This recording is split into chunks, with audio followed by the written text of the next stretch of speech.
हमने पिछले क्लास में कंटिन्यूटी के बारे में ऑलमोस्ट सब कुछ सीख लिया था। आज वाली क्लास में हम डिफरेंट टाइप के क्वेश्चंस करेंगे और इस वीडियो के बाद आपका पेपर में एक भी क्वेश्चन नहीं छूटेगा। इसमें हम modulus function, polynomial function, greatest integer function और ऐसे वाले क्वेश्चंस जहां पे ब्रेकिंग पॉइंट होता है, जहां पे ब्रेकिंग पॉइंट नहीं होता है, किस क्वेश्चन में एलएचएल निकालना है, किस क्वेश्चन में आरएचएल निकालना है, ये सारी चीजें आज वाली क्लास में हम समझेंगे। तो बच्चों स्टार्ट करते एक बहुत आसान सवाल से।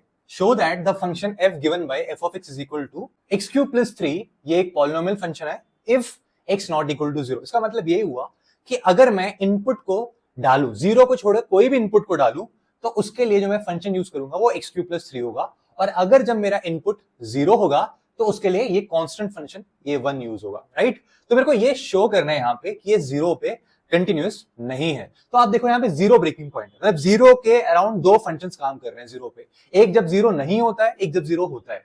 तो यहाँ पे इस क्वेश्चन को कैसे करते हैं, बहुत आसान क्वेश्चन है। सबसे पहले अगर किसी फंक्शन को कंटिन्यूअस होना होता है ना, तो उसमें दो कंडीशंस होती है। सबसे पहले तो वैल्यू ऑफ फंक्शन निकालना होता है आपको, सेकंड आपको लिमिट ऑफ द फंक्शन निकालना होता है। तो अगर आपका वैल्यू ऑफ द फंक्शन और अगर आपका लिमिट ऑफ द फंक्शन बराबर आ जाता है तो मैं बोलता हूं कि मेरा फंक्शन कंटिन्यूअस है। तो यहाँ पे शो करने की कंटिन्यूअस नहीं है, इसका मतलब यहाँ पे लिमिट ऑफ द फंक्शन और वैल्यू ऑफ द फंक्शन बराबर नहीं आएगा। देखते हैं कैसे।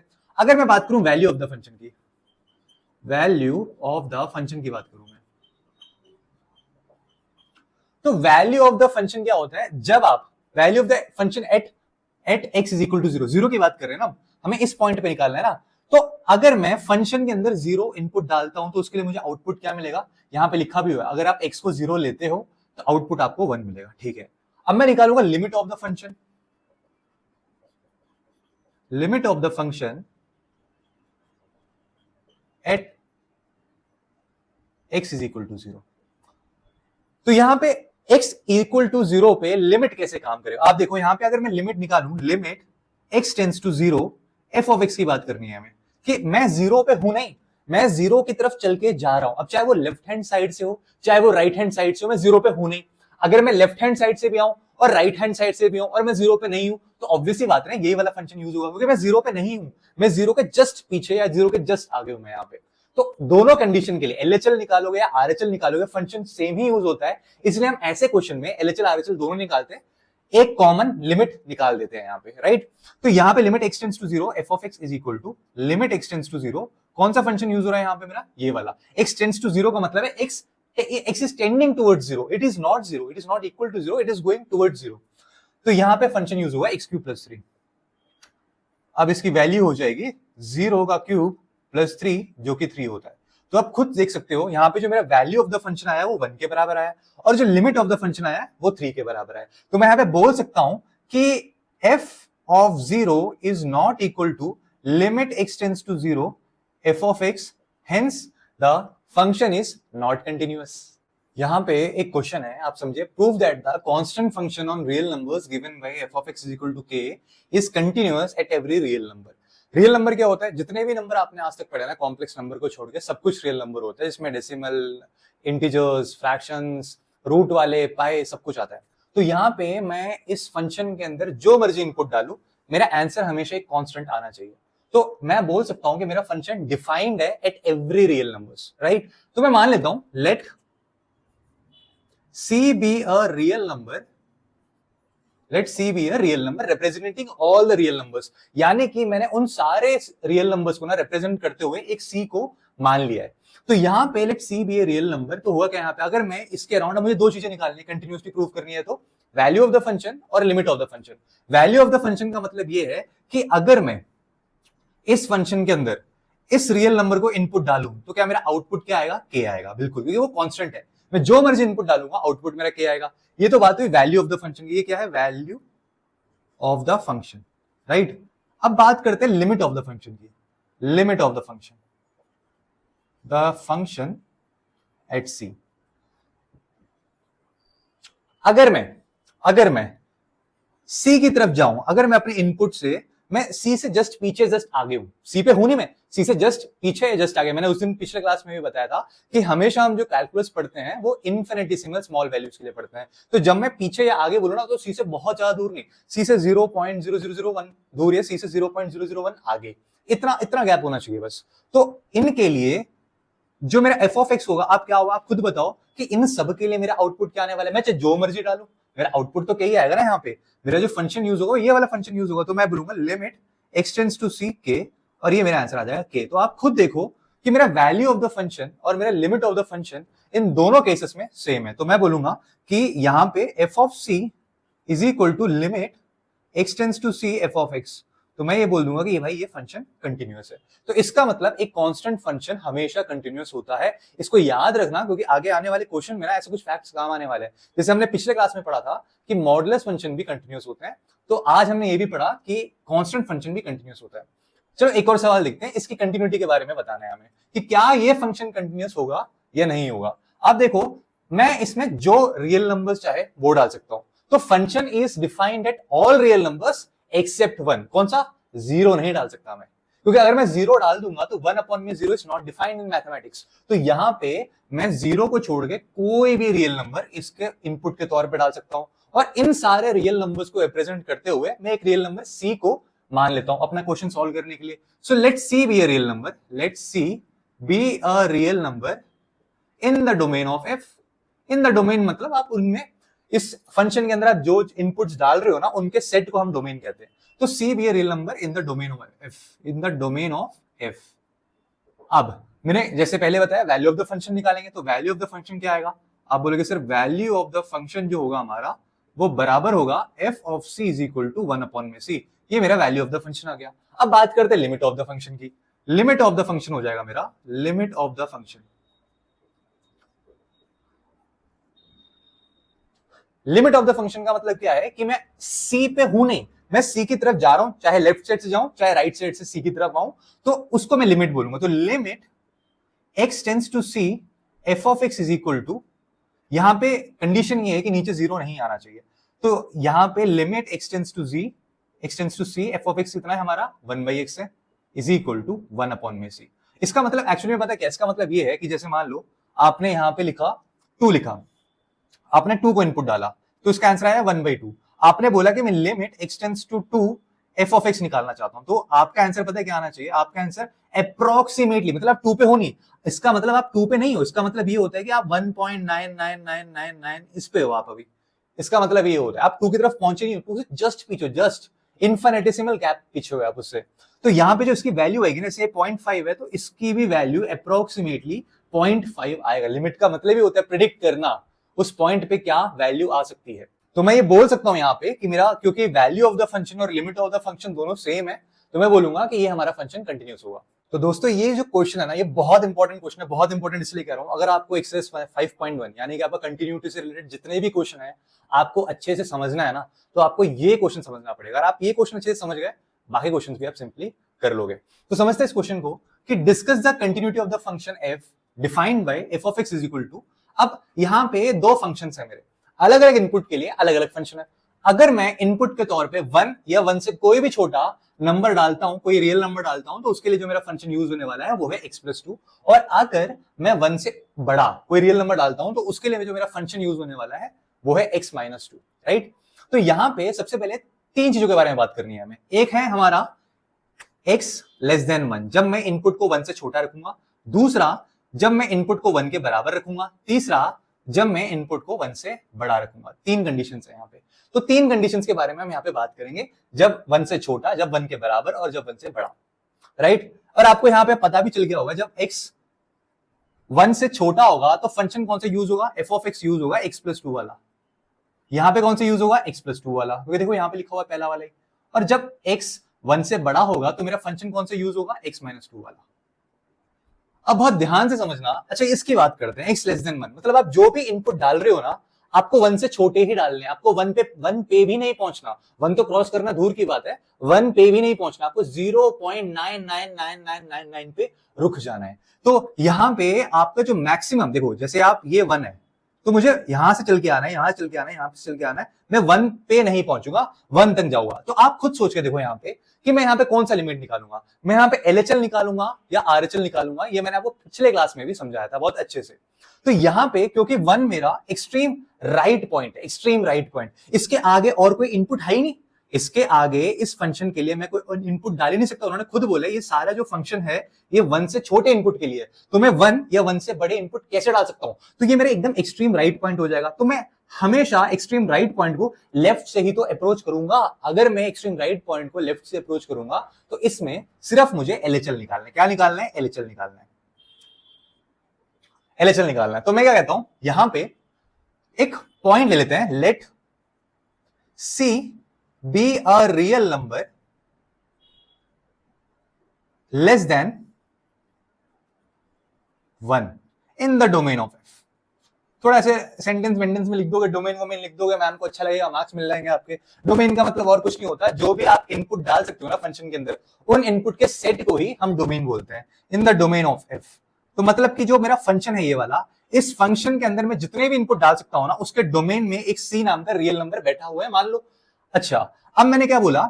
मैंने बोला कि मैं C एक रियल नंबर है, ठीक है, मुझे लिमिट चेक करना है कि वहां पे लिमिट कैसे काम करेगा। सबसे पहले यहां पे मुझे चेक करना होगा कि क्या ये कंटिन्यूस होगा, क्या x लेस देन 1 पे मेरा फंक्शन कंटिन्यूस होगा। फिर मेरे को ये चेक करना है क्या x इक्वल टू 1 पे मेरा फंक्शन कंटिन्यूस होगा। फिर मेरे को चेक करना है क्या x ग्रेटर देन 1 पे मेरा फंक्शन कंटिन्यूस होगा। तो यहां पे मैं बोलूंगा आपसे कि सबसे पहले ना एक काम करते हैं, वैल्यू ऑफ द फंक्शन निकालते हैं। तो value of the function, value of function at C क्या हो जाएगा? तो आप बोलोगे सर f फंक्शन के अंदर अगर मैं अपने इस रियल नंबर C को इनपुट डाल देता हूं ना, तो वो हो जाता है C+2। अगर मेरा लिमिट ऑफ फंक्शन भी C+2 के बराबर आ जाता है तो मैं बोलूंगा कि x लेस देन 1 के लिए मेरा फंक्शन कंटिन्यूअस है। तो यहां पे आपको क्या ध्यान देना है, अब देखो कैसे करना है हमें। ये जो मैं तरीका बताने वाला हूं ना, ये तरीका आप हर क्वेश्चन पे अप्लाई करोगे। हर क्वेश्चन में जहां पे ये लेस देन ग्रेटर देन वाला लिखा होगा ना, वहां पे आप अप्लाई करना, आपका सारा क्वेश्चन हो जाएगा, कंफ्यूजन नहीं बचेगी। क्योंकि ये ऐसे वाले क्वेश्चंस में ना बच्चों को दिक्कत होती है बहुत ज्यादा। तो ये जो तरीका समझ लो इसको अच्छे से, कि मैं क्या बोलता हूं, मैंने बोला कि x is equal to C minus h।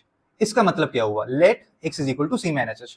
मैंने बोला यहां पे मैंने x is equal to C एक रियल नंबर माना था। C कोई भी एक रियल नंबर है, राइट? C को आप मान लो, C हो सकता है आपका -1 से छोटा है ना, C को मान लो आप 0 है, C 0 है। अब मैंने बोला अब क्या करना है, आपको C माइनस H की तरफ जाना है। H की तरफ जाने का मतलब ये, C माइनस H का मतलब ये होता है, अगर ये आपका C है तो आपको C से जरा सा पीछे जाना है, तू सा बहुत कम पीछे, इनफिनिटेसिमल स्मॉल पीछे होना चाहिए। तो जो आपका H जो होता है ना, H जो होता है वो अप्रोक्सीमेटली 0 के आसपास होता है। H जो होता है ना वो अप्रोक्सीमेटली 0 के आसपास होता है, तो गैप बहुत छोटा होता है।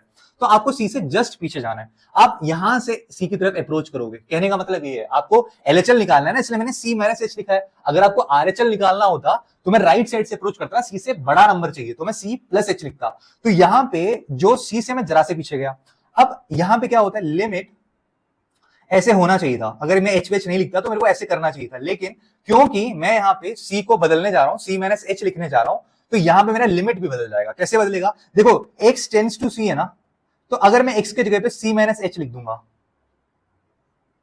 तो ये क्या हो जाएगा, h टेंड्स टू 0 नहीं हो जाएगा। क्योंकि मैंने आपको ये सब नहीं समझोगे तब भी चलेगा, क्योंकि मैंने आपको यहाँ पे ऑलरेडी बता दिया कि h जो होता है ना वो अप्रोक्सीमेटली 0 के पास होता है, अप्रोक्सीमेटली 0 के पास, इतना कम गैप होता है। तो यहां पे मैं इसको लिखूंगा limit x tends to C के जगह पे लिखूंगा h टेंड्स टू 0। अच्छा, f ऑफ x के जगह पे क्या हो जाएगा, x के जगह पे अब आप C माइनस H लिखोगे। जब आप यहाँ पे x को बदल के h लिख रहे हो तो ऑब्वियस ही बात है मैं यहाँ f ऑफ x के अंदर C माइनस H लिखूंगा। अब यहाँ पे क्या हो जाएगा, आप बोलोगे सर ये मेरा हो जाएगा f of C minus H। अच्छा, मेरा फंक्शन कौन सा है? फंक्शन ये है। इस फंक्शन के अंदर मैं क्या डालूंगा, C माइनस H डालूंगा। तो ये हो जाएगा limit h tends to 0, limit h tends to 0 C minus H plus 2, C minus H plus 2। आप खुद देखो कि यहां पे अगर मैं h को वैल्यू पुट कर दूं यहाँ पे 0, तो ये हो जाएगा C माइनस 0 प्लस 2, जो कि होता है C प्लस 2। अब यहां पे खुद बताओ कि क्या मेरा लिमिट ऑफ द फंक्शन और value of the function same नहीं आया? क्योंकि इस वाले पार्ट में मेरा लिमिट ऑफ द फंक्शन और value of the function same है, तो मैं बोलूंगा my function is continuous for all the real numbers less than 1 in the domain of f। अब बात करते हैं फंक्शन क्या x इज इक्वल टू 1 पे कंटिन्यूअस है कि नहीं है। एक पहला क्वेश्चन कर रहे हो, आपको थोड़ा सा लग सकता है थोड़ा सा कॉम्प्लेक्स है। इस क्वेश्चन को अगर नहीं समझ आ रहा, पॉज करो, दोबारा पीछे जाओ और फिर देखो, और आगे 3 4 5 क्वेश्चन और करेंगे ना, तब आपका सॉलिड हो जाएगा एकदम सब कुछ। आप ध्यान समझते रहो बस, और पेन नोटबुक लेके बैठो, ऐसा नहीं मूवी जैसे देख रहे हो, लिखते रहो इंपॉर्टेंट पॉइंट्स को साथ साथ। तो यहां पे x इक्वल टू 1 की बात करते हैं। तो x इज इक्वल टू 1 पे वैल्यू ऑफ द फंक्शन क्या है, वैल्यू ऑफ द फंक्शन, तो यहां पे c भी मानने की जरूरत ही नहीं है कि 1 की ही बात हो रही है। तो यहां पे value of the function, value of the function क्या हो जाएगा, आप बोलोगे sir f(1) is equal to 1 + 2 जो कि है 3। किसके बराबर है, f(1) इज इक्वल टू 1 + 2 जो कि है 3 के बराबर, वैल्यू ऑफ द फंक्शन 3 है। अच्छा यहां पे भी आपको लेफ्ट हैंड लिमिट निकालना पड़ेगा, राइट हैंड लिमिट निकालना पड़ेगा, और अगर आपका लिमिट, अच्छा यहां पे इस वाले केस में हम लेफ्ट हैंड लिमिट और राइट हैंड लिमिट क्यों निकालेंगे, क्योंकि जब आप 1 से पहले जाओगे, 1 से पहले, 1 से कम के लिए आपका फंक्शन अलग है और 1 से ज्यादा के लिए आपका फंक्शन अलग है, तो इसलिए हम इस केस में LHL और RHL निकाल देते हैं। कभी कुछ क्वेश्चंस में हम नहीं निकालते, वो इसलिए नहीं निकालते क्योंकि वहां पे फंक्शंस अलग अलग नहीं होते, वहां पे फंक्शन सेम ही होते हैं। तो यहाँ पे 1 से कम के लिए अलग फंक्शन है, 1 से ज्यादा के लिए अलग फंक्शन है। तो यहाँ पे अगर मैं LHL की बात करूं, LHL, तो LHL हो जाएगा limit x tends to 1 minus, मतलब मैं 1 की तरफ अप्रोच कर रहा हूं, 1 पे हूं नहीं, 0.9999 पे हूं, मैं वहां से चल के आराम आराम से 1 की तरफ जा रहा हूं, 1 पे पहुंचा नहीं हूं। f of x will be is equal to limit x tends to 1 minus f of x क्या मेरा x + 2 है, इसमें वैल्यू डाल दूंगा मैं, तो 1 + 2 मेरा क्या आ जाएगा, 3 आ जाएगा। 1 + 2 क्या आ जाएगा, 3 आ जाएगा। देखो लेस देन 1 के लिए जो मेरा फंक्शन है वो x + 2 है। अच्छा RHL की बात करते हैं। RHL अभी तक तो देख के लग रहा है कि फंक्शन कंटिन्यूअस होगा क्योंकि मेरा वैल्यू ऑफ द फंक्शन और LHL सेम आ गया, RHL भी सेम आना चाहिए। तो RHL की अगर मैं बात करूं तो limit x tends to 1 plus f of x, इसका मतलब क्या हुआ कि आप 1 से जस्ट आ गए हो, 1.000001 आ गए हो, तो आप 1.00001 पे खड़े होके आप राइट साइड से 1 की तरफ जा रहे हो। तो उस केस में क्या होगा, आपका जो फंक्शन होगा ना, आप 1 से आगे हो, 1 से आगे, जब भी कोई इनपुट 1 से आगे होता है ना, तो उसके लिए फंक्शन ये वाला यूज होगा। तो यहां पे मेरा हो जाएगा limit x tends to 1 plus f of x क्या है, x - 2 इज इक्वल टू, अब आप बोलोगे सर ये हो जाएगा 1 - 2 - 1, उप्स यहां गड़बड़ हो गया सब कुछ, क्योंकि मेरा यहां पे f(1) बराबर आया, LHL के बराबर आया, बट ये मेरा RHL के बराबर नहीं है। तो मैं बोलूंगा f is not, function is not continuous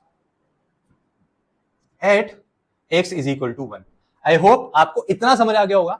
तो अब बात करते, इसकी भी बात कर लेते हैं। यहां पे देखो मैं जितने भी इनपुट डाल सकता हूं ना, वो सारे इनपुट 1 से बड़े होने चाहिए। अब जब मैं 1 से बड़ा कहता हूं ना, तो 5, 7, 8, 9, 10 पे मत चले जाना, ये आप कैलकुलस पढ़ रहे हो, 1 से बढ़ेगा या 1 से छोटे का मतलब होता है हमेशा इन्फिनिटेसिमल स्मॉल गैप। तो यहां पे बात हो रही होगी 1.001 की, 1.00001 की, इनकी बात हो रही है यहाँ पे।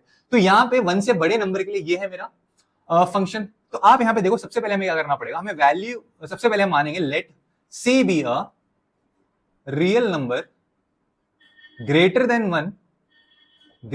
1 in the domain of f, in the domain of f। तो यहां पे इस वाले फंक्शन के लिए f के लिए जितने भी इनपुट्स पड़े होंगे, उस इनपुट में से एक इनपुट c भी है मान लो, सब इनपुट को रिप्रेजेंट करता हुआ एक इनपुट c है मान लो।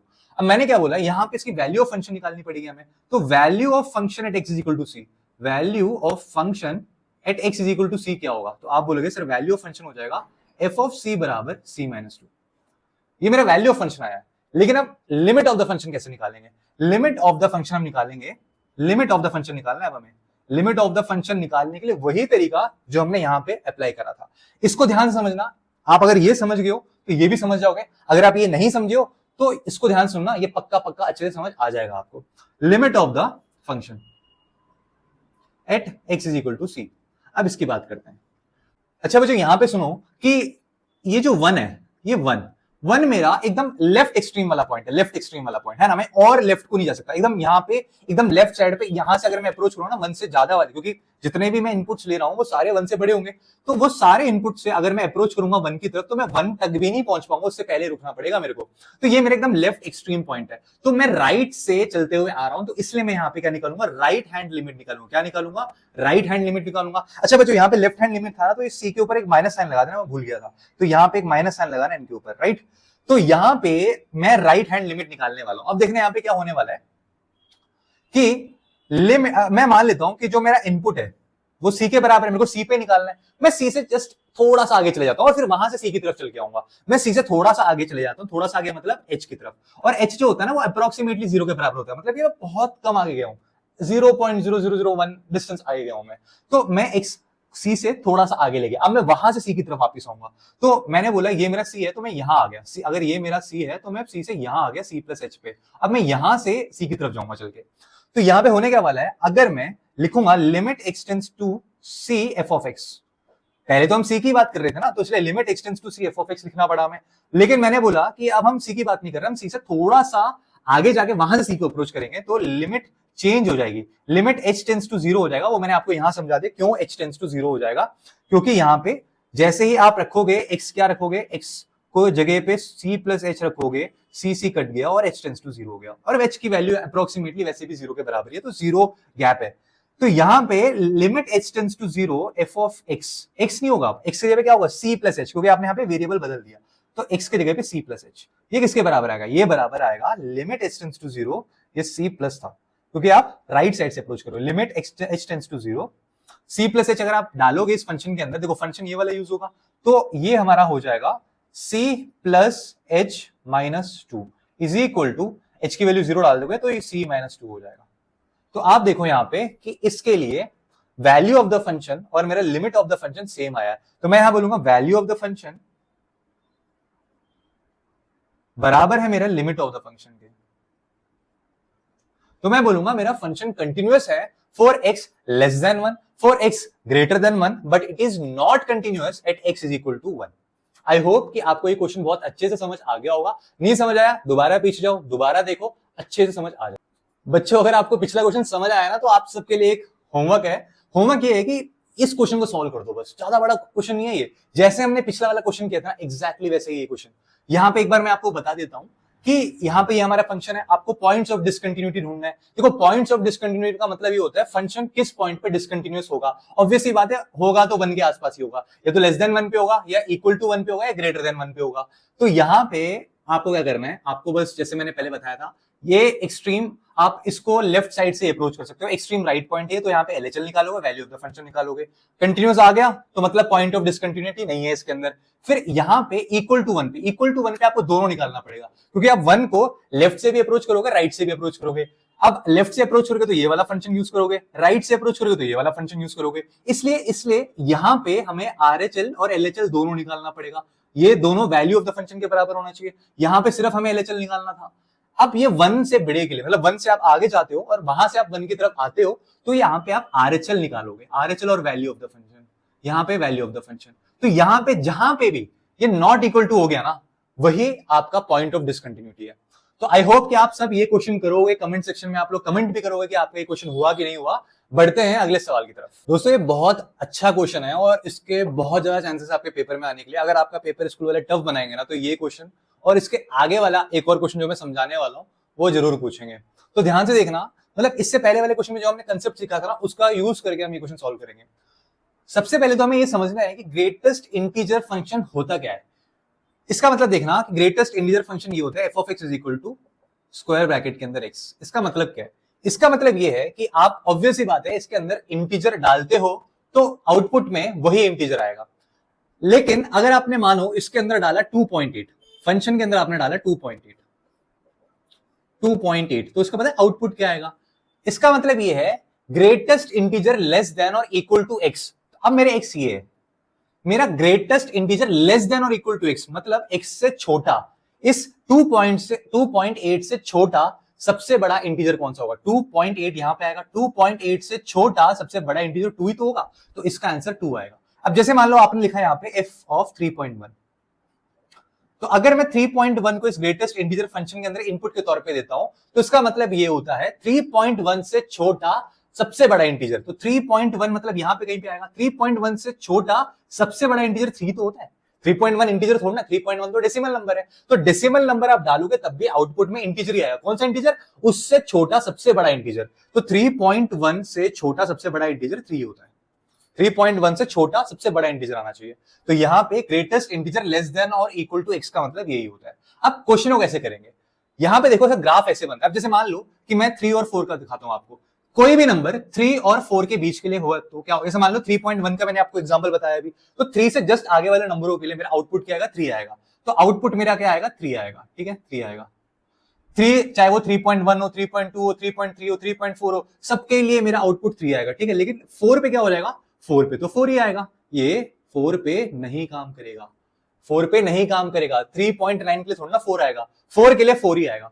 तो अब क्या होगा, अगले वाले में जैसे 4 to 5 के लिए जब मैं बनाऊंगा ना, 4 to 5 का मतलब ये होगा, जैसे मान लो मैंने 4.2 का बनाया, तो 4.2 के लिए जो मेरा आउटपुट आएगा वो 4 आएगा, 4.3 के लिए मेरा आउटपुट आएगा 4 आएगा, लेकिन 5 के लिए मेरा आउटपुट 5 ही आएगा, तो मैं यहां पे काउंट नहीं करूंगा उसे।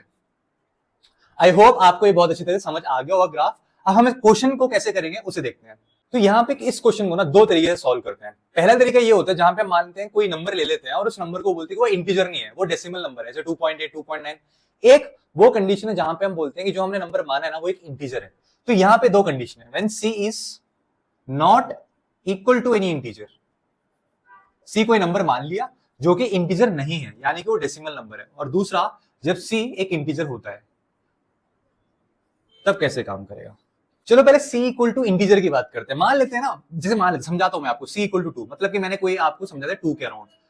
आप खुद देखो कि अगर मैं 2 की बात करूं, 2 के पहले वाले जितने भी इनपुट्स होंगे, जैसे कि फॉर एग्जांपल 1.999, और 2 के बाद वाले जितने भी इनपुट्स होंगे 2.001 मान लेते हैं, तो 1.99 को अगर आप इस फंक्शन के अंदर डालोगे ना, 1.999 को इस फंक्शन के अंदर डालोगे, तो इसमें पता क्या आएगा, ग्रेटेस्ट इंटीजर लेस देन और इक्वल टू दिस नंबर। तो इस नंबर से सबसे छोटा बड़ा वाला इंटीजर कौन सा होगा, 1 होगा। और यहां पे अगर मैं इस नंबर को इस ग्रेटेस्ट इंटीजर फंक्शन में डाल देता हूं, तो इसका आंसर क्या आएगा, ग्रेटेस्ट इंटीजर लेस देन और इक्वल टू x, मतलब इससे बड़ा सबसे, इससे छोटा सबसे बड़ा इंटीजर, तो ये 2 होगा। तो आप खुद देखो यहां पे अगर मैं लेफ्ट साइड से अप्रोच करूंगा 2 को, लेफ्ट हैंड लिमिट से अप्रोच करूंगा लेफ्ट साइड से, तो मेरा आउटपुट अलग आ रहा है। राइट साइड से अगर अप्रोच करूंगा तो उसमें भी लिमिट अलग आ रही है, तो यहां पे कंटिन्यूअस नहीं होगा। यहाँ पे आपको ग्राफ में देख के भी समझ आ रहा है कि भाई मेरे को ये ग्राफ बनाने के लिए ना पेन उठाना पड़ेगा, पेन उठाना पड़ेगा, बिना पेन को उठाए मैं ये बना नहीं सकता। तो यहाँ पे when c is equal to any integer our function will not be continuous। अच्छा सर ये तो आपने समझा दिया, बट आपने बोला था कि पिछले क्वेश्चन जैसा कुछ होगा, यहाँ पे सर वैसा कुछ किया नहीं, वैसा कुछ करते हैं। तो यहाँ पे मान लेते हैं कि लेट कर लेते हैं x is equal to c minus h, हम LHL निकालेंगे, यहाँ पे LHL निकालने वाले हैं, LHL निकालने वाले हैं। तो LHL निकालेंगे, देखो LHL कैसे निकलेगा, आप बोलोगे सर c कोई पॉइंट था, यहाँ पे c क्या था, 2 था, मैं 2 को यहां से अप्रोच कर रहा हूं, लेफ्ट हैंड साइड से 2 को अप्रोच कर रहा हूं, तो मैंने बोला कि यहां पे h जो है ना, h गैप है 2 और उस नंबर के बीच में, जहां से मैं अप्रोच कर रहा हूं उस नंबर के बीच में गैप है h। सेम वैसे ही अप्रोच करना है जैसे हमने पिछले क्वेश्चन में किया था। तो यहां पे हो जाएगा limit x tends to 0, limit x tends to c minus f of x is equal to, आपने क्या बोला सर, यहाँ पे x को बदल के हमें क्या करना है, h कर देना है, और h टेंड्स टू 0 हो जाता है, और f ऑफ x की जगह पे c माइनस h आ जाएगा। ठीक है जी। तो अगर मैं क्या करूंगा, मैं करूंगा limit h tends to 0, c minus h को अपने ग्रेटेस्ट इंटीजर फंक्शन के अंदर डाला जाएगा, c माइनस h, तो क्या आएगा, अब खुद देखो c माइनस h का मतलब है जैसे 2 से छोटा, ये 1.999 ऐसा नंबर आपने क्या करा, आपने इस फंक्शन के अंदर डाल दिया। तो डालोगे तो क्या आउटपुट आएगा, आप खुद देखना, आपका c क्या था, आपका c 2 था, और आपका आउटपुट क्या आया, आपका आउटपुट उससे एक कम आया। तो यहां पे मैं बोलूंगा कि यहां पे इसका आउटपुट आएगा भाई साहब c माइनस 1, c माइनस 1, समझ आ रहा है। 2 से मैच करके पढ़ो इस चीज को, 2 से मैच करके पढ़ो। यहां पे ये c मेरा 2 के बराबर है, c मेरा 2 के बराबर है। मैंने बोला एक पॉइंट लेते हैं जो c से जस्ट पीछे है, तो मैंने बोला अच्छा ठीक है, वो पॉइंट का नाम है 1.999। तो मैंने क्या बोला, 2 और 1.99, ये 2 है, और 2 और 1.99 के बीच में जो गैप है ना वो h है, तो c माइनस h ये गैप। तो यहां पे इस गैप से मैं c की तरफ, 2 की तरफ अप्रोच कर रहा हूं। तो मैंने देखा जब मैं अप्रोच करूंगा ना 1.99 पे लिमिट क्या वैल्यू देगा मुझे, लिमिट ऑफ द फंक्शन आएगा मेरा उस नंबर से एक नंबर कम। देखो एक नंबर कम, अगर मैं 1.99 डालता हूं इस फंक्शन के अंदर, तो मेरा आउटपुट क्या आता है, 1 आता है, जो कि 2 से, जो मेरा c था उससे एक कम है, तो c माइनस 1 आएगा। अच्छा मेरा वैल्यू ऑफ द फंक्शन क्या होगा यहां पे इस केस में, वैल्यू ऑफ द फंक्शन,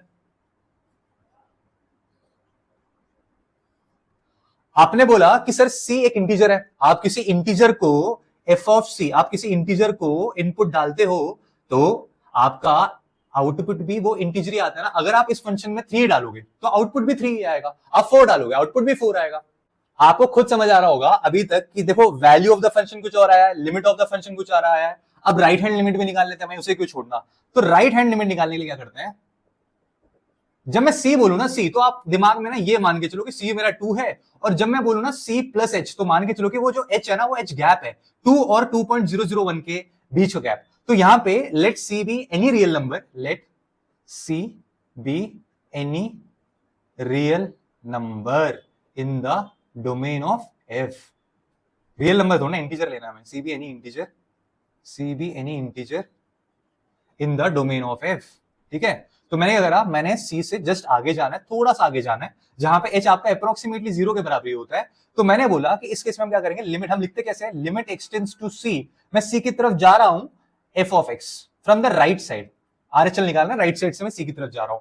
लेकिन फिर मैंने क्या बोला, मैं एक काम करता हूं, मैं सी की तरफ जा तो रहा हूं, बट कहां से, किस पॉइंट से, मैंने बोला कि सी प्लस एच से सी की तरफ चलते हैं। तो उसके लिए मैंने क्या करा, लिमिट को चेंज करा, लिमिट एच टेंड्स टू 0, और यहां पे मैंने एक्स की जगह पे लिख दिया f of c plus h, f of c plus h. तो आप खुद देखो यहां पे, अगर मैं ग्रेटेस्ट इंटीजर फंक्शन के अंदर सी प्लस एच डालता हूं, c plus h limit h tends to 0, ये तो ग्रेटेस्ट इंटीजर, अच्छा सी प्लस एच, अगर ग्रेटेस्ट इंटीजर फंक्शन डालता हूं, जैसे मान लो कि मैंने 2.001 डाला, तो मेरा क्या आया, वापस सी आ गया ना आंसर में, 2 था मेरा सी, मैंने सी से थोड़ा सा आगे वाला नंबर डाला उस फंक्शन के अंदर, तो वापस मेरा आंसर क्या आया, 2 आया। तो एग्जैक्टली वैसे ही यहां पे मेरा आंसर क्या हो जाएगा, सी हो जाएगा। क्या हो जाएगा, सी हो जाएगा।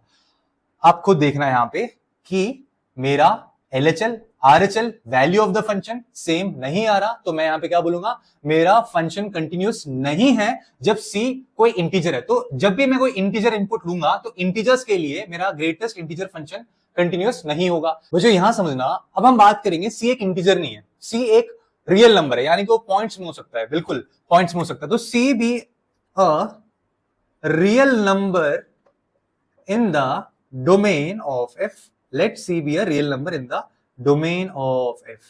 तो चलो c एक रियल नंबर है, यानी कि लेट कर लेते कि c जो है मेरा 2.8 है, मान लेते हैं c 2.8 है। अगर मैं ये बना रहा हूं, ये मेरा 2 है, ये मेरा 3 है, तो c मेरा यहाँ पे 2.8 भी नहीं मानते, 2.5 मानते हैं, मैं अच्छे से समझा पाऊंगा आपको, 2.5 है मान लेते हैं। तो मैंने आपको हमेशा बता रखा है, कैलकुलस में जब आप left hand limit right hand limit की बात करते हो ना, तो बहुत दूर नहीं जाते, मतलब कि इसके लिए राइट हैंड लिमिट का मतलब 3 या 5 से अप्रोच नहीं करोगे, इसके लिए लेफ्ट हैंड लिमिट का मतलब 1 या 2 से अप्रोच नहीं करोगे, इसका लेफ्ट हैंड लिमिट होगा 2.499999 ऐसे, या फिर 2.4444 ऐसे ऐसे। तो यहाँ पे इसका राइट हैंड लिमिट का मतलब राइट से आप जब अप्रोच करोगे ना, तो ये नहीं 3 से अप्रोच करोगे, 2.500001 या 2.6 भी हो सकता है। तो यहां से आप अप्रोच करोगे इसको, और यहां से आप अप्रोच करोगे इसको, तो आप खुद देखोगे, अगर भले ही आप यहां से अप्रोच कर लो, भले ही आप यहां से अप्रोच कर लो, जो लिमिट होगा वो क्या आने वाला है, 2 ही तो आएगा। क्या आएगा, 2 ही आएगा। वैल्यू ऑफ द फंक्शन क्या आएगा, वैल्यू ऑफ द फंक्शन भी 2 ही आएगा इसके लिए। तो यहां पे अगर मैं बताऊं आपको कि value of the function, value of function at x is equal to C, वो हो जाएगा, आप बोलोगे sir F of C will be is equal to greatest integer function C, मतलब कि मेरा सी वापस आंसर आ जाएगा। जो मैं डाल रहा हूं ना, जो ग्रेटेस्ट इंटीजर, मतलब कि सी नहीं, यही आएगा मेरा आंसर। तो जो भी मैं डेसिमल नंबर डाल रहा हूं ना, एग्जैक्टली उसके पीछे वाला इंटीजर ही मेरा उसका आंसर आएगा, राइट। अच्छा, अब लिमिट ऑफ द फंक्शन निकालते हैं, limit of the function, limit of the function at x is equal to C. तो लिमिट ऑफ द फंक्शन निकालूंगा, चाहे मैं लेफ्ट से अप्रोच करूं इस नंबर को, चाहे मैं राइट से अप्रोच करूं इस नंबर को, जो भी मेरा आउटपुट आएगा, ऑब्वियस ही बात है वो सेम ही आने वाला है। तो यहां पे मैं बोलूंगा limit x tends to c f of x is equal to limit x tends to c greatest integer function, और ये मेरा आंसर यही आएगा, दोनों में सेम ही आएगा। तो यहां पे मैं बोलूंगा कि मेरा value of the function, value of the function बराबर है लिमिट ऑफ द फंक्शन के। जब मेरा जो इनपुट है ना वो इंटीजर नहीं है, वो कोई एक रियल नंबर है, उस केस में आप देखो यहां पे, यहां से यहां तक के लिए ना मेरा फंक्शन कंटिन्यूअस ही रहेगा, यहां से यहां तक के लिए, यहां से यहां तक के लिए मेरा फंक्शन ना कंटिन्यूअस रहेगा। लेकिन जब मैं इंटीजर पे जंप मारूंगा तब अलग अलग हो जाएगा, क्योंकि इंटीजर पे जंप मारते यहां से यहां तक के लिए मेरा कुछ एलएचएल अलग आ रहा था, यहां से यहां के लिए मेरा आरएचएल अलग आएगा, तो इस वजह से एट इंटीजर चीजें अलग हो जाएंगी। But when my input is not equal to integer, when it is a real number, then in that case मेरा जो फंक्शन होगा वो कंटिन्यूअस होगा। आई होप आपको ये बहुत अच्छे से समझ आ गया होगा। तो दोस्तों ये रहा एक और प्यारा सवाल कंटिन्यूटी का, discuss the continuity of sine function. अगर आप ये क्वेश्चन समझ जाते हो तो इसके बाद ऐसे ही क्वेश्चन आता है, discuss the continuity of cos function, discuss the continuity of tan function. तो इस क्वेश्चन को समझने के बाद ना आप वो क्वेश्चन भी खुद से कर पाओगे। तो समझते कि यहाँ पे ये क्वेश्चन सॉल्व कैसे होता है। तो अगर मैं साइन की बात करूं तो साइन का ग्राफ कैसे बनता है, तो आप बोलोगे सर साइन का ग्राफ कुछ ऐसा बनेगा, ये पॉजिटिव एक्स एक्सिस है, और अगर मैं नेगेटिव साइड में बनाऊं तो ऐसे बनेगा। अच्छा, मैं बात करता हूं इस वाले पॉइंट को कहते हैं 0, ये होता है π/2, ये होता है पाई। अच्छा, मैं बात करता हूं 0 की। अब खुद ऑब्जर्व करो, ये क्वेश्चन सॉल्व ऐसे होगा नहीं, मैं बस आपको समझा रहा हूं कि आपको सोचना कैसे है। यहाँ पे अगर मैं 0 को 0 के लेफ्ट साइड से अप्रोच करता हूं, या जीरो को जीरो के राइट साइड से अप्रोच करता हूं, तो ऑलमोस्ट अगर मैं उसकी वैल्यू प्रेडिक्ट करूं तो ऑलमोस्ट जीरो ही होगा ना। तो यहां पे आपको इस क्वेश्चन को सॉल्व करने के लिए एक फैक्ट याद रखना है। फैक्ट क्या होगा, limit x tends to zero sine x will be equal to zero. क्या होगा, जीरो होगा। अब खुद देखो, अगर आप जीरो से पहले वाला कोई पॉइंट लेते हो दैट इज जैसे मान लो आपने ले लिया 0.99999 माइनस 0.99 और सेम ही आपने यहां पे ले लिया इनपुट, क्या ले लिया आपने 0.9999 यहां ले लिया, तो इन दोनों की जो वैल्यू आएगी ना, साइन की वैल्यू, वो ऑलमोस्ट जीरो के बराबर ही आएगी। तो ये आपको याद रखना है, इसलिए मैंने बनाया। अब सवाल है क्वेश्चन कैसे होगा। क्वेश्चन ऐसे होगा, मैं बोलता हूं let c be any real number in the domain of, ये f of x is equal to sine x है, ठीक है, डोमेन ऑफ f, मतलब कि आपके बहुत सारे इनपुट्स हैं, उन बहुत सारे इनपुट में से आपको बस एक इनपुट लेना है c।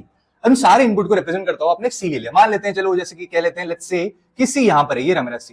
तो इस c के लेफ्ट साइड में आपको, या c के राइट साइड में, पहले एक बार समझते हैं, राइट साइड समझ लेते हैं चलो। तो मैं बोल देता हूं let x is equal to c plus h। मैं कर रहा हूं, मैं c के ना थोड़ा राइट साइड पे जा रहा हूं, मैं यहां पे जा रहा हूं, मैं अभी यहां पर हूं, c के राइट साइड में हूं। तो अब मुझे क्या करना है, c के राइट साइड से मुझे c को अप्रोच करना है, तो मैं यहां पे RHL निकालूंगा। क्या निकालूंगा, RHL निकालूंगा। तो मुझे तो पता है भाई कि limit x tends to zero f of x लिखना है मेरे को यहां पे, लेकिन मैं यहां पे x tends to zero f of x ना लिख के मैं x को लिख दूंगा यहां पे limit h tends to zero f of c plus h। ये आपको मैंने पिछले वाले क्वेश्चंस में समझा रखा है कैसे होगा ये सॉल्व। अब आप खुद बताओ, जब ये limit h tends to zero हो गया तो ये हो जाएगा limit h tends to zero f of c plus h। Input अब क्या है, c प्लस h है, तो यहां पे फंक्शन में c प्लस h इनपुट डालोगे तो ये हो जाएगा साइन c प्लस h। अब साइन c प्लस h होता क्या है, तो आप बोलोगे sir sine a plus b का फॉर्मूला लगाएंगे, sine a cos b, sine a cos b plus cos a sine b, right. अब अगर आप h टेंड्स टू जीरो की वैल्यू पुट करोगे यहां पे तो ये हो जाएगा sine c cos zero plus cos c sine zero, किसके बराबर आएगा ये, तो आप बोलोगे सर ये हो जाएगा मेरा sine c into cos zero. Sine c into cos zero क्या होता है भाई, कॉस जीरो की वैल्यू 1 होती है तो ये साइन c आ जाएगा। और यहां पे आप खुद बोलोगे किसके बराबर होता है भाई, ये 1 के बराबर होता है। अच्छा, साइन जीरो की वैल्यू किसके बराबर होती है, 0 के बराबर होती है, तो यहां पे ये बराबर हो जाएगा 0 के, तो उसका आंसर आ गया साइन c। क्या आया, साइन c।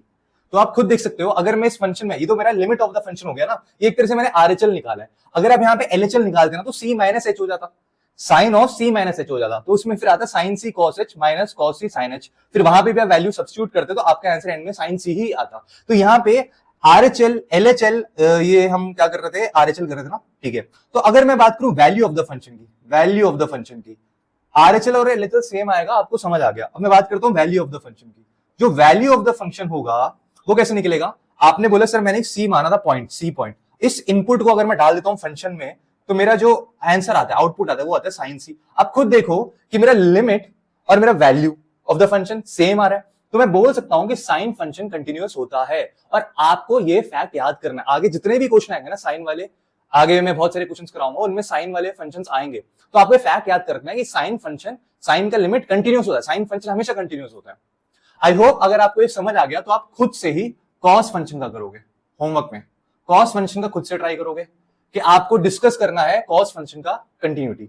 अगर आपने कॉस फंक्शन की कंटिन्यूटी डिस्कस कर ली फिर आप टैन भी कर पाओगे। अब देखो होगा क्या कि आपने साइन फंक्शन तो मेरे से सीख लिया अभी, यहाँ पे कॉस फंक्शन भी सेम ऐसे ही होगा, एग्जैक्टली इसी तरीके से होगा, कॉस भी कंटिन्यूअस निकलेगा। तो अगर आपको प्रूव करने की टैन फंक्शन कंटिन्यूअस है या नहीं है, तो एक बात बताओ, टैन फंक्शन का मतलब होता है sine by cos, sine x by cos x, tan x का मतलब होता है sine x by cos x. अगर साइन फंक्शन कंटिन्यूअस है, अगर कॉस फंक्शन कंटिन्यूअस है, तो अगर मेरा ऊपर वाला एफ फंक्शन कंटिन्यूअस है, नीचे वाला जी फंक्शन भी कंटिन्यूअस है, तो मैं बोलूंगा पूरा का पूरा एफ बाई जी भी कंटिन्यूअस होगा, तो टैन एक्स भी कंटिन्यूअस होगा। ये एक रूल है, ये एक रूल है, ये टैन एक्स भी कंटिन्यूअस होगा कि अगर ऊपर वाला फंक्शन भी कंटिन्यूअस है न्यूमरेटर में जो दिया हुआ है, नीचे वाला फंक्शन भी कंटिन्यूअस है, तो मैं बोलूंगा कि मेरा टैन फंक्शन भी कंटिन्यूअस होगा।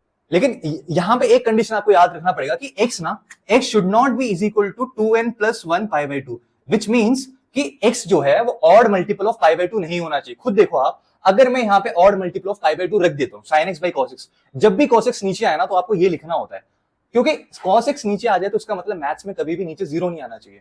और यहां पे 0 कब आएगा? जब मेरा angle odd multiple of pi by 2 होगा। यानी कि अगर मैं पाई बाय 2 डाल दूं, या मैं 3 पाई बाय 2 डाल दूं, या 5 पाई बाय 2 डाल दूं, तो इन सब पे मेरा कॉस जो है वो मेरे को 0 वैल्यू देगा। तो मैं यहाँ पे ये नहीं पुट कर सकता, ये मेरे डोमेन में नहीं होना चाहिए। जैसे हम लिखते हैं ना यहाँ पे let c be any real number in the domain of f, तो ऐसे ही डोमेन के अंदर ये नहीं होना चाहिए, odd multiple of pi by 2 नहीं होना चाहिए, बाकी कुछ भी हो सकता है। अब जैसे मान लो आपसे जैसे यहाँ पे tan x का कंटिन्यूटी पूछना है, वैसे cot x का पूछ ले, cosec x का पूछ ले, sec x का पूछ ले, सब बात ठीक है। बट यहाँ पे ना जैसे मान लो cot x का पूछ लेते हैं, अगर cot x की कंटिन्यूटी पूछते हैं तो cot x का मतलब क्या होता है? cot x का मतलब होता है cos x by sin x। और जैसा कि मैंने बोला, जब आप f अपॉन में g करते हो, दो फंक्शन को डिवाइड करते हो, और अगर दोनों फंक्शन कंटिन्यूअस है, जैसे यहाँ पे cos x भी कंटिन्यूअस है, sin x भी कंटिन्यूअस है, लेकिन यहाँ पे मैथ्स में एक रूल होता है कि नीचे कभी 0 नहीं हो सकता, g should not be equal to 0। तो मेरे को यहाँ पे ना नीचे वाला फंक्शन कभी भी 0 नहीं आना चाहिए। तो मैं कौन सा इनपुट डालता हूं यहाँ पे जिसपे साइन हमेशा 0 देता है, और वो इनपुट का नाम है x is equal to n pi. कोई भी अगर आप मल्टीपल ले लो ना पाई का, 0 पाई, 1 पाई, 2 पाई, 3 पाई, इन सब पे देखो, पाई पे देखो, पाई हो गया, ये 2 पाई, ये 2 पाई हो गया, इन सब पे मेरा साइन 0 देता है। साइन n पाई की वैल्यू 0 होती है, ये याद रख लो। और ऐसे ही cos 2n plus 1 pi by 2 की वैल्यू भी 0 होती है। इसलिए हम कभी भी नीचे साइन n पाई और नीचे cos 2n plus 1 pi by 2 नहीं लिखते हैं।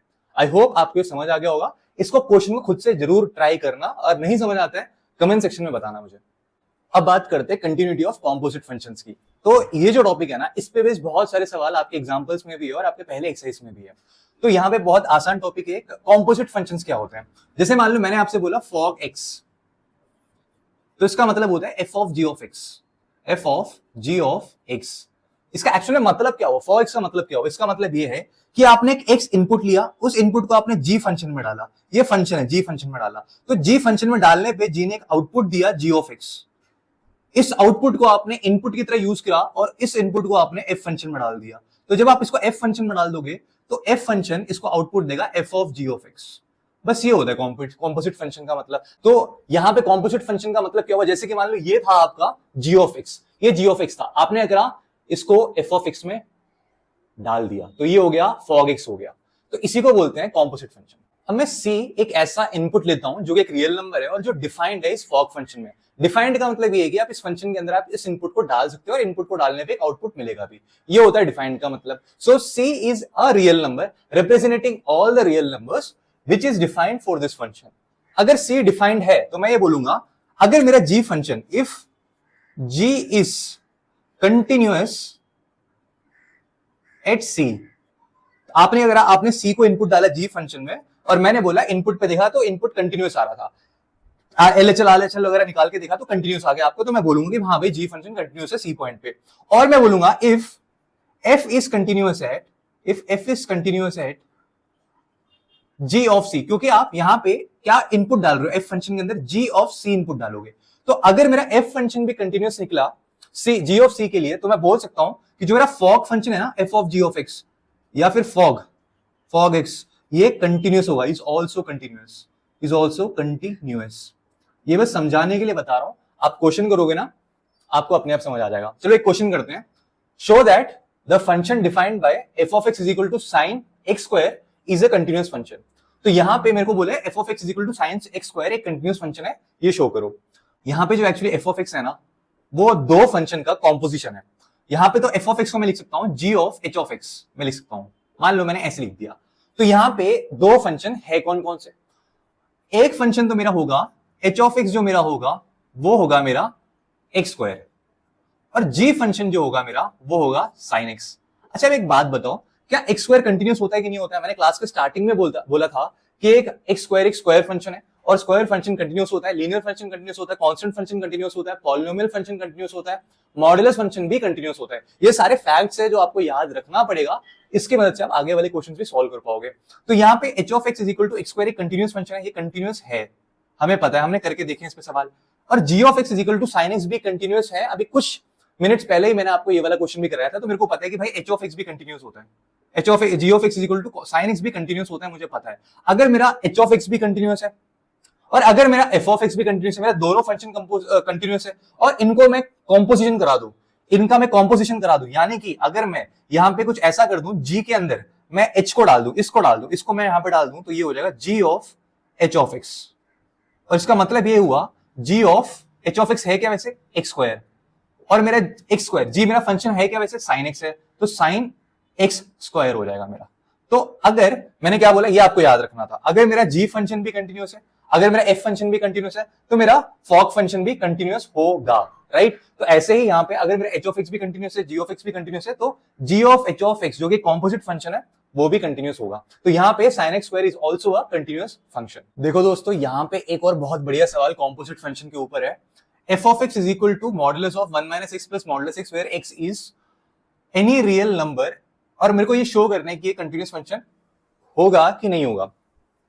तो यहाँ पे मेरे को f of x दिया हुआ है 1 minus x plus modulus x और इसका होल मॉडुलस लगा रखा है। तो एक्चुअली मैंने दो फंक्शन का कॉम्पोजिशन है, तो आपको पहचानना है इसमें कि दोनों फंक्शन है कौन कौन से।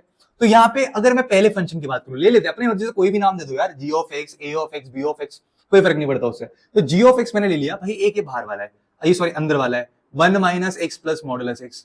एक तुमने अपने से क्या करा, एक और फंक्शन ले लिया h ऑफ x जिसका तुमने नाम दे दिया मॉडुलस ऑफ x। अब खुद सोच के देखो आपको इसको इसमें डालना है या इस पूरे फंक्शन को इसमें डालना है, x की जगह पे डालना है। तो देखो अगर आप इस पूरे फंक्शन को इसमें डालोगे तभी तो कॉम्पोजिशन होगा, ऐसे करेक्ट कॉम्पोजिशन होगा। तो यहाँ पे एक बात बताओ, पहले डालने से पहले ये तो देख ले कि क्या हमारा g ऑफ x कंटिन्यूस है, क्या हमारा h ऑफ x कंटिन्यूस है कि नहीं है। देखो ये है 1 जो कि एक कांस्टेंट फंक्शन है, कंटिन्यूस होता है, बिल्कुल कंटिन्यूस है। ये है x, एक लीनियर फंक्शन है, लीनियर फंक्शन भी कंटिन्यूस होता है। और यह है मॉडुलस x, मॉडुलस फंक्शन भी कंटिन्यूस होता है, मैं पढ़ा चुका हूं ये भी। तो यहां पे क्योंकि ये तीनों कंटिन्यूस है तो मैं बोलूंगा कि मेरे g ऑफ x कंटिन्यूस है। अब यहां पे आ जाओ, h ऑफ x की बात करते हैं, मॉडुलस x कंटिन्यूस होता है तो बिल्कुल ये भी कंटिन्यूस होगा। अब हम इसको सुपर इंपोज कर सकते हैं एक दूसरे के ऊपर। तो यहां पे करना क्या है, हमें इसको उठा के इसमें डालना है, इसको उठा के इसमें डालना है। तो मैं बोलूंगा h of g of x, h function के अंदर g ऑफ x ऐसे इनपुट डालना है मुझे, तो ये हो जाएगा h of 1 minus x plus modulus x। इसको जब मैं h फंक्शन के अंदर डालूंगा तो क्या आएगा, modulus of 1 minus x plus modulus x, correct. तो क्योंकि मेरा ये भी कंटिन्यूस था, क्योंकि मेरा h ऑफ x भी कंटिन्यूस था, मैं बोलूंगा h of g of x is also continuous for all real numbers. I hope कि आपको ये क्वेश्चन समझ आ गया होगा। देखो बच्चों यहाँ पे दो एक्सरसाइज क्वेश्चन है, बहुत आसान है, अभी जो हमने करे ना उससे तो बहुत ही आसान है। तो ये भी जो एक देखो मॉडुलस फंक्शन है और उसके अंदर ट्रिग्नोमेट्रिक फंक्शन है, यहाँ पे देखो ये मॉडुलस फंक्शन है और यहाँ पे ट्रिग्नोमेट्रिक फंक्शन है। तो दो अलग अलग फंक्शंस का सुपर इंपोजिशन हो रहा है यहाँ पे। तो हमें कॉम्पोजिट फंक्शन वाला तरीका है ना वही यूज करना है इसको कंटिन्यूस प्रूव करने के लिए। तो यहाँ पे आपका होमवर्क होगा, मैं बताता हूँ करना क्या है आपको। यहाँ पे आप एक फंक्शन लोगे मॉडुलस एक्स, एक आपने लिया मॉडुलस एक्स, एक फंक्शन आपने ले लिया कॉस एक्स। आप किसको किसमें डालोगे, दिमाग यहाँ लगाना है आपको। क्या cos x को उठा के यहां डालना है या एक मॉडुलस x को उठा के यहां x के जगह पे डालना है, आपको उल्टा करना है, आपको cos x को उठा के यहां डालना है। और मैंने पहले ही बता दिया कि मॉडुलस x कंटिन्यूस होता है, cos x भी कंटिन्यूस होता है। तो अगर सुपर इंपोजिशन करूंगा तो fog x या gauf x जो भी आएगा कॉम्पोजिट फंक्शन भी कंटिन्यूस होगा। अब यहां पे बात करते हैं, इसमें भी एक्चुअली दो फंक्शन है, एक ट्रिग्नोमेट्रिक फंक्शन है, एक मॉडुलस फंक्शन है, दोनों का सुपर इंपोजिशन किया हुआ है यहाँ पे। तो यहाँ पे एक फंक्शन तो आपको लेना होगा मॉडुलस x, एक फंक्शन आपको लेना होगा sin x। अब खुद सोचो आपको sin x को उठा के इसके अंदर डालना है या मॉडुलस x को उठा के इस x के जगह पे डालना है। मॉडुलस x को उठा के इस पे डालना है ना, तो उस हिसाब से आप कॉम्पोजिट फंक्शन करोगे, जिससे मैंने आपको यहाँ पे दो क्वेश्चंस में समझा दिया है। तो ये बहुत आसान क्वेश्चंस होते हैं, आपके एक्सरसाइज के लास्ट कुछ क्वेश्चंस है वो इन्हीं पे सब बेस्ड है। तो आई होप आपको ये कॉम्पोजिट फंक्शन वाला पूरा फंडा समझ आ गया होगा। यार यहाँ पे हम ना दो सवाल करेंगे मॉडुलस फंक्शन के ऊपर, क्योंकि मॉडुलस फंक्शन देख के ना बच्चे डर जाते हैं थोड़ा सा, यार कैसे इसमें कंडीशंस आती है, किसी में नेगेटिव हो जाता है, किसी में पॉजिटिव हो जाता है। तो मैं आपको दो क्वेश्चन समझाऊंगा और दो क्वेश्चन आपके एनसीईआरटी का होगा, बहुत बढ़िया सवाल है, आएंगे तो 99% चांसेस ये हैं कि आपके इन्हीं दो क्वेश्चंस जैसे क्वेश्चंस आए आपके पेपर में। तो समझते हैं यहाँ पे पहला question, f of x is equal to modulus of x minus 5।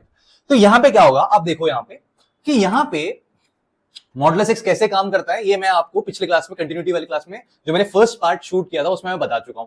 तो यहाँ पे मैं आपको पूरा स्क्रैच से नहीं समझाऊंगा, स्क्रैच से समझना है तो आप फर्स्ट वीडियो दोबारा देखना 1.5x की स्पीड से, अच्छे से सॉलिड हो जाएगा कंसेप्ट आपका सारा। तो यहाँ पे x माइनस 5 की अगर मैं बात करता हूँ तो ये x माइनस 5 ना नेगेटिव हो जाएगा अगर ये पूरा मॉडुलस के अंदर जो लिखा है ना, ये मॉडुलस के अंदर ये मेरा लेस देन 0 हो जाए तो, राइट। और इसकी वैल्यू ना पॉजिटिव आएगी अगर जो मैंने इसके अंदर जो लिखा है ना ये ग्रेटर देन या इक्वल टू 0 हो जाए, ठीक है। तो मैं ऐसा भी तो बोल सकता हूं ना, अगर मैं इसको उधर ले गया, लीनियर इनइक्वालिटी वाला लॉजिक यूज करना है, इसको मैं उधर ले गया तो ये हो जाएगा x लेस देन 5 और ये हो जाएगा x greater than equal to 5। तो मुझे यहाँ पे एक तरह से ब्रेकिंग पॉइंट मिल गया। तो मेरा ब्रेकिंग पॉइंट या क्रिटिकल पॉइंट जो मैं कहूं ये 5 होगा क्रिटिकल पॉइंट। तो मुझे 5 के अराउंड चेक करना है यहां पे कि 5 के अराउंड चांसेस ये क्या पता डिसकंटिन्यूस हो मेरा फंक्शन, तो हमें 5 के अराउंड ही चेक करना है क्या मेरा फंक्शन कंटिन्यूस होगा या नहीं होगा। तो अब अगर मैं इसको रीराइट करूं ना थोड़ा तरीके से, तो मेरा फंक्शन कुछ ऐसा है, f of x is equal to, ये हो जाएगा मेरा minus of x minus 5 when x less than 5, if x less than 5 and positive x minus 5 if x greater than equal to 5। अब यहां पे तीन कंडीशन है, तीन कंडीशन कौन कौन से होंगे आप खुद सोचो। एक, जब जो मैं इनपुट डाल रहा हूं वो 5 से छोटा हो, जो मैं इनपुट डाल रहा हूं वो 5 के बराबर हो, और जो मैं इनपुट डाल रहा हूं वो 5 से बड़ा हो, राइट। तो यहां पे मैं बोलूंगा तीन कंडीशन है, when x less than 5, when x is equal to 5 and when x is greater than 5। तीन कंडीशन यहां पे बनेंगे। अच्छा, जब मैंने आपको पिछले क्लास में बताया था x लेस देन 5 का मतलब ये है कि आपने यहां पे क्या कर रखा है कि ये रहा आपका 5, मतलब आप जो भी इनपुट इस वाले कंडीशन में डालोगे ना वो 5 से छोटे ही होंगे। तो 5 आपका एकदम एक्सट्रीम राइट एंड है, तो मैं उससे और राइट जा ही नहीं सकता। तो इस केस में करूंगा मैं लेफ्ट से 5 को अप्रोच करूंगा, मैं लेफ्ट हैंड साइड से 5 को अप्रोच करूंगा। तो मैं सबसे पहले यहां पे वैल्यू ऑफ द फंक्शन निकालूंगा, और दूसरा यहां पे मैं एलएचएल निकालूंगा। दो चीजें करने वाला हूं मैं। तो अगर मैं बात करूं मेरी value of the function eight 5 क्या होगा, तो आप बोलोगे सर एफ ऑफ 5 मेरा बराबर आ जाता है। अगर मैं 5 की बात करूं या 5 के आसपास वाली वैल्यू के लिए बात करूं, तो मेरा वैल्यू ऑफ द फंक्शन आता है यहां पे x माइनस 5, जो कि होता है 5 माइनस 5 0। ओके, अच्छा अब मैं अगर बात करता हूं, ये वैल्यू ऑफ द फंक्शन है, ये वैल्यू निकाली मैंने वैल्यू। अब मैं बात करता हूं एलएचएल की। अगर मैं एलएचएल की बात करूं तो ये क्या हो जाएगा, limit x tends to 5 minus. इसका मतलब क्या है, इसका मतलब ये है कि मैं 5 को लेफ्ट साइड से अप्रोच कर रहा हूं, यहां से अप्रोच कर रहा हूं, और बहुत पास वाले नंबर से अप्रोच कर रहा हूं। F of x is equal to limit x tends to 5 minus, f of x क्या है मेरा, जब 5 से कम वाले इनपुट के लिए जो मेरा एफ ऑफ एक्स होगा वो ये होगा, 5 से कम वाले इनपुट के लिए जो मेरा फंक्शन होगा यूज होगा वो ये वाला होगा। तो ये मैं लिख दूंगा यहाँ पे माइनस ऑफ एक्स माइनस 5। अब इसकी वैल्यू पुट करोगे आप यहाँ पे minus of 5 minus 5 which is equal to 0। तो यहाँ पे मेरा वैल्यू ऑफ द फंक्शन और एलएचएल बराबर आ गए, लिमिट और वैल्यू बराबर आ गई। तो मैं बोलूंगा my function is continuous for all inputs, all real numbers less than 5, right. अब बात करते हैं x ग्रेटर देन 5 के लिए। अच्छा, x ग्रेटर देन 5 के लिए भी वैल्यू ऑफ द फंक्शन क्या आएगा, वैल्यू ऑफ फंक्शन की वैल्यू क्या आएगी, तो आप बोलोगे sir F of 5 is equal to कितना आ जाएगा भाई, एफ ऑफ 5 है कि यहाँ पे value of the function 5 minus 5 0 हो जाएगा, ठीक है।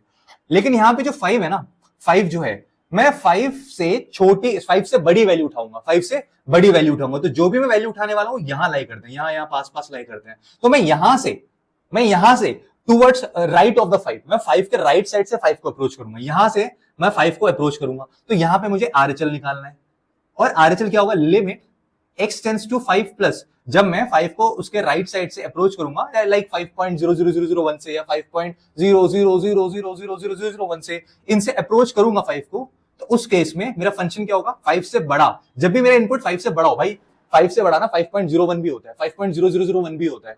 तो उन बड़े नंबर्स के लिए जो 5 से बड़े हैं उनके लिए जो मेरा फंक्शन यूज होगा वो ये वाला यूज होगा। तो मैं बोलूंगा limit x tends to 5 plus f of x क्या है, x माइनस 5।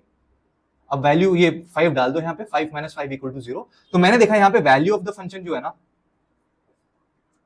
वो आरएचएल के बराबर है, और यहाँ पे मेरा value of the function LHL के बराबर है। अब देखो x इज इक्वल टू 5 पे क्या होगा, हमें पता है कि वैल्यू ऑफ द फंक्शन क्या है, एफ ऑफ 5 क्या है, इतने बार निकाल चुके हैं, एफ ऑफ 5 0 के बराबर है, एलएचएल हमने निकाल लिया, मतलब 5 से पहली वाली वैल्यूज के लिए ये रहा 5, ये आप 5 को लेफ्ट साइड से अप्रोच करो तो यहाँ पे एलएचएल निकाला आपने, ये 5 को आप राइट साइड से अप्रोच करो तो आपने आरएचएल निकाला। तो दोनों मेरे पास यहाँ पे आंसर्स बैठे हुए हैं, तो एलएचएल भी मेरे पास 0 आया है, आरएचएल भी मेरे पास 0 आया है। तो मैं बोलूंगा कि मेरा ना फंक्शन हर इनपुट के लिए मेरा फंक्शन कंटिन्यूअस होगा। तो आई होप कि आपको ये वाला क्वेश्चन ना बहुत अच्छे से समझ आ गया होगा। एक और क्वेश्चन करते हैं बढ़िया सा मॉडुलस वाला। तो ये रहा बच्चा एक और सवाल, f of x is equal to x upon में मॉडुलस एक्स। ये फंक्शन मैं तब यूज करूंगा अगर मेरा इनपुट 0 से छोटा हो, और f of x is equal to -1 if x greater than equal to 0, ये मैं तब यूज करूंगा अगर जो मेरा इनपुट होगा वो 0 से बड़ा होगा। तो यहाँ पे दो कंडीशंस है। इस कंडीशन को देख के ना थोड़ा टेंशन हो जाता है कि भाई एक्स अपॉन में मॉडुलस एक्स क्या पूछ लिया, इसे कैसे करेंगे। जिसको मॉडुलस एक्स अच्छे से समझ आ गया ना उसके लिए मॉडुलस वाले क्वेश्चन आसान है, और मॉडुलस एक्स में बार बार बोलता हूं कि मैं समझा चुका हूं अपने पहले वाले वीडियो में बहुत अच्छे से, लिंक मैं अपने डिस्क्रिप्शन में डाल दूंगा, देखना, बार बार देखना, जिससे कि मॉडुलस एक्स से तुम्हारा डर खत्म हो जाए। तो यहां पे सॉल्व करते हैं। तो देखो एक बात बताओ कि x लेस देन 0 है, इसका मतलब क्या है, तुम्हारा x नेगेटिव है ना। 0 से छोटे नंबर का मतलब क्या होता है, नेगेटिव हो गया। जब यहां पे मैं नेगेटिव डालता हूं, आपको पता है व्हेन x लेस देन 0 तो मॉडुलस x क्या हो जाता है, माइनस x हो जाता है। होता है कि नहीं होता है। तो इसके जगह पे जो मॉडुलस x लिखा है ना, इसको मैं रीराइट करके लिखूंगा x अपॉन में माइनस x, ठीक। और x अपॉन में माइनस x कितना होता है, -1 होता है। तो मैं ये बोलूंगा कि यहां पे मेरा जो ये आया ना equal to -1 if x less than 0। मैंने इसी चीज को, ये जो पूरा लिखा था, इसी लाइन को मैंने रीराइट कर दिया इस फॉर्म में। अब क्वेश्चन करते हैं। अब देखो यहां पे बात हो रही है 0 ग्रेटर देन 0 और लेस देन 0। तो तीन चीजें यहां पे, एक तो है x लेस देन 0, एक है x इक्वल टू 0 और एक है x ग्रेटर देन 0। तीन चीजें यहां पे। तो सबसे पहले तो वैल्यू ऑफ द फंक्शन निकालते हैं। f ऑफ 0 होगा क्या, f ऑफ 0 क्या होगा। आप देखो यहां पे जब मेरा फंक्शन में इनपुट 0 के बराबर आता है तो उसकी वैल्यू आती है -1 के बराबर, ठीक है। तो सब केस में जो मेरा f ऑफ 0 होगा वो -1 के बराबर होगा। वैल्यू ऑफ द फंक्शन मेरे को मिल चुकी है -1। अब बात करते हैं यहां पे 0 मेरा एक्सट्रीम राइट पॉइंट है, 0 ये रहा। मैं 0 से छोटे नंबर से अप्रोच करूंगा यहां पे, तो मेरे को यहां पे एलएचएल निकालना है। और यहां पे मेरा जो 0 है वो एक्सट्रीम लेफ्ट हैंड है, तो मैं 0 को 0 से बड़े नंबर यानी कि राइट साइड से अप्रोच करूंगा, तो मुझे यहां पे आरएचएल निकालना है। एलएचएल कैसे निकलेगा, तो आप बोलोगे sir limit x tends to 0 minus f of x। जब हमें ब्रेकिंग पॉइंट दिया होता है, हमें पता है भाई यहां पे ना कहानी 0 के अराउंड में बदल सकती है, क्योंकि 0 के लिए ना 0 से छोटे पे कोई और फंक्शन, 0 से बड़े के लिए कोई और फंक्शन। तो यहां पे हम हमेशा जो लेते हैं ना लिमिट x टेंड्स टू 0, वो तब लेते हैं। कभी कभी हम यहां पे लेते हैं limit x tends to c, जब हम x equal to c plus h कर देते हैं, फिर लिमिट x टेंड्स टू 0, वो तब होता है जब हमारे पास ब्रेकिंग पॉइंट प्रेजेंट नहीं होता। ऐसे वाले क्वेश्चन पे भी आएंगे अभी हम। तो यहां पे ये हो जाएगा limit x tends to 0 minus 0 से कम के लिए कौन सा फंक्शन यूज हो रहा है, ये वाला फंक्शन यूज हो रहा है -1। भाई ये कांस्टेंट फंक्शन है और कांस्टेंट फंक्शन कंटीन्यूअस होता है, इसकी वैल्यू -1 ही आएगी। ये भी -1 है और यहां पे भी -1 ही आया। खुद देखो कितना बड़ा सवाल लग रहा था, लेकिन देखो कितना हलवा क्वेश्चन है। Limit x tends to 0 plus f of x is equal to limit x tends to 0 plus कौन सा, ये देखो 0 से बड़े इनपुट्स के लिए जो उसका फंक्शन आउटपुट देगा वो -1 के बराबर, जो फंक्शन यूज होगा वो -1 के बराबर वाला फंक्शन यूज होगा। तो इसका आंसर -1 ही आएगा कि कांस्टेंट फंक्शन है, कांस्टेंट फंक्शन, और कांस्टेंट फंक्शन कंटीन्यूअस होता है। तो भाई देखो left hand limit, value of the function, right hand limit, तीनों की वैल्यू बराबर आई है, तो मैं बोलूंगा my function is continuous. Actually इस क्वेश्चन में उन्होंने पूछा था हमसे कि पॉइंट ऑफ डिसकंटिन्यूटी बताओ, भाई किन किन पॉइंट्स में मेरा ये फंक्शन डिसकंटिन्यूअस हो सकता है। तो चांसेस क्या थे डिसकंटिन्यूअस होने के, मैंने ब्रेकिंग पॉइंट निकाला। जब भी आपका जो ब्रेकिंग पॉइंट, जिसको क्रिटिकल पॉइंट कहते हैं, इसी क्रिटिकल पॉइंट के अराउंड ही फंक्शन के चांसेस होते हैं कि वो डिसकंटिन्यूअस हो। लेकिन मैंने देख लिया, सब कुछ चेक करके देखा, भाई इससे कम पे देखा, क्रिटिकल पॉइंट से कम पे गया, क्रिटिकल पॉइंट पे खड़ा हूं मैं भी, क्रिटिकल पॉइंट से आगे निकल गया, तब भी मेरा फंक्शन कंटिन्यूअस आ रहा है। इसका मतलब this function has no points of discontinuity, कोई भी पॉइंट नहीं है डिसकंटिन्यूटी वाला। आई होप आपको ये क्वेश्चन अच्छे से समझ आ गया होगा। नेक्स्ट क्वेश्चन की तरफ चलते हैं। बच्चों ये आपके एक्सरसाइज का एक और बढ़िया सवाल है। इस क्वेश्चन को समझने के बाद ना आपको आपका फंडा क्लियर हो जाएगा, भाई क्रिटिकल पॉइंट, ब्रेकिंग पॉइंट, ये सब क्या होता है, किसमें एलएचएल आरएचएल निकालना होता है। आप देखना, ध्यान से देखना इस क्वेश्चन को। तो यहाँ पे एक फंक्शन दे रखा है, मुझे बताना है कि इसके पॉइंट्स ऑफ डिसकंटिन्यूटी क्या क्या है। तो यहां पे आप देखो 3 कंडीशन है। सबसे पहला कंडीशन, 0 से 1 के बीच में मैं जितने भी इनपुट लेता हूं इंक्लूडिंग 0 एंड 1, उसके लिए जो मेरा फंक्शन होगा वो 3 के बराबर होगा। 3 एक कांस्टेंट फंक्शन है। 1 और 3 के बीच के इंक्लूडिंग 1 एंड 3 मैं जितने भी इनपुट्स लेता हूं उनके लिए जो मेरा फंक्शन यूज होगा वो ये वाला कांस्टेंट फंक्शन होगा। 4 आउटपुट देगा मेरा फंक्शन। और 3 से लेके 10 के बीच में जितने भी मेरे इनपुट्स होंगे उन सारे इनपुट्स के लिए जो मेरा फंक्शन आउटपुट देने वाला है वो होगा 5 के बराबर। तो यहां पे प्यारे बच्चों आप देखो कि सबसे पहले बात करते हैं 0 और 1 के बीच के लिए, 0 और 1 के बीच के लिए, यानी कि जो मेरा x है ना, x belongs to the closed interval 0,1, मतलब कि 0 और 1 के बीच कोई भी 0.9, 0.8, 0.007 मैं कुछ भी ले सकता हूं यहां पे। तो इसके लिए इनके बीच में मैं अगर कोई भी इनपुट लूं अपने हिसाब से, उन सारे इनपुट के लिए मेरा फंक्शन क्या आने वाला है, 3 आने वाला है। और अभी आपको थोड़ी देर पहले सिखाया था एक कांस्टेंट फंक्शन कंटीन्यूअस होता है, तो मैं बोलूंगा यहां पे ये कंटीन्यूअस होगा, ये कंटीन्यूअस फंक्शन होगा। अच्छा अब बात करते हैं 1 और 3 के बीच के। अगर मेरा जो x है, जो इनपुट है वो बिलोंग करता है इस वाले रेंज में 1 से 3 के बीच में, 1.1 हो सकता है, 2.8 हो सकता है, 2 हो सकता है, 2.9 हो सकता है, कुछ भी हो सकता है। तो उसके लिए उस केस में जो मेरा फंक्शन आउटपुट देगा ना वो बराबर होगा, यहां पे जैसे मेरा फंक्शन आउटपुट था 3, यहां पे मेरा फंक्शन का आउटपुट आएगा 4 के बराबर। तो ये भी एक कांस्टेंट फंक्शन है और कांस्टेंट फंक्शन कंटिन्यूस होता है, तो मतलब यहां पे आने वाले, इस रेंज में आने वाले हर इनपुट के लिए मेरा फंक्शन कंटिन्यूस होगा। यहां पे भी कंटिन्यूस था। ऐसे ही थर्ड केस में भी 3 less than x less than equal to 10, यानी कि जो मेरा इनपुट है वो बिलोंग करेगा क्लोज इंटरवल 3,10 में, यानी कि 3 से 10 के बीच में, इंक्लूडिंग 3 एंड 10 मैं कोई भी इनपुट्स यहां पे ले सकता हूं। तो अगर मैं ऐसा लेना चाहूं तो उसके लिए मेरा जो फंक्शन आउटपुट देगा वो बराबर होगा 5 के। और आपको पता है f of x is equal to 5, ये कांस्टेंट फंक्शन है और कांस्टेंट फंक्शन हमेशा कंटिन्यूस होता है। तो ये तो बहुत आसान है सर। आप कहते थोड़ा सा डिफिकल्ट हो इसको समझ लेना, ब्रेकिंग पॉइंट, क्रिटिकल पॉइंट। अभी कहानी खत्म नहीं हुई है, अभी तो बस कहानी की शुरुआत है। अब ध्यान देना यहां से, यहां पे अब ध्यान दो कि 1 इस इनपुट की अगर मैं बात करूं, 1 यहां पे भी है, 1 यहां पे भी है। तो एक्चुअली में 1 के लिए दो कंडीशंस है यहां पे, एक 1 के लिए ये वाला फंक्शन यूज हो रहा है, एक 1 के लिए ये वाला फंक्शन यूज हो रहा है। ऐसे अगर मैं बात करूं 3 के लिए, 3 के लिए एक ये वाला फंक्शन भी यूज हो रहा है और 3 के लिए एक ये वाला फंक्शन भी यूज हो रहा है। तो मतलब कि मैं 1 पे और 3 पे चेक करके देखूंगा, यहां पे मेरा पॉइंट ऑफ डिसकंटिन्यूटी हो सकता है, करके देखते हैं एक बार। तो यहां पे एक तो मैं चाहता हूं x less than 1, x equal to 1 और x ग्रेटर देन 1।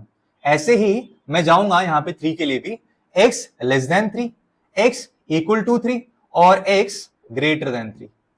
देखते हैं कि क्या यहां पे भी मेरा फंक्शन कंटिन्यूस है या डिसकंटिन्यूस हो जाता है। 3 कंडीशन है यहां पे। अगर मैं लेस देन 1 की बात करूं, लेस देन 1, तो सबसे पहले तो मेरा f ऑफ 1 क्या आएगा, मेरा वैल्यू ऑफ द फंक्शन क्या है यहां पे।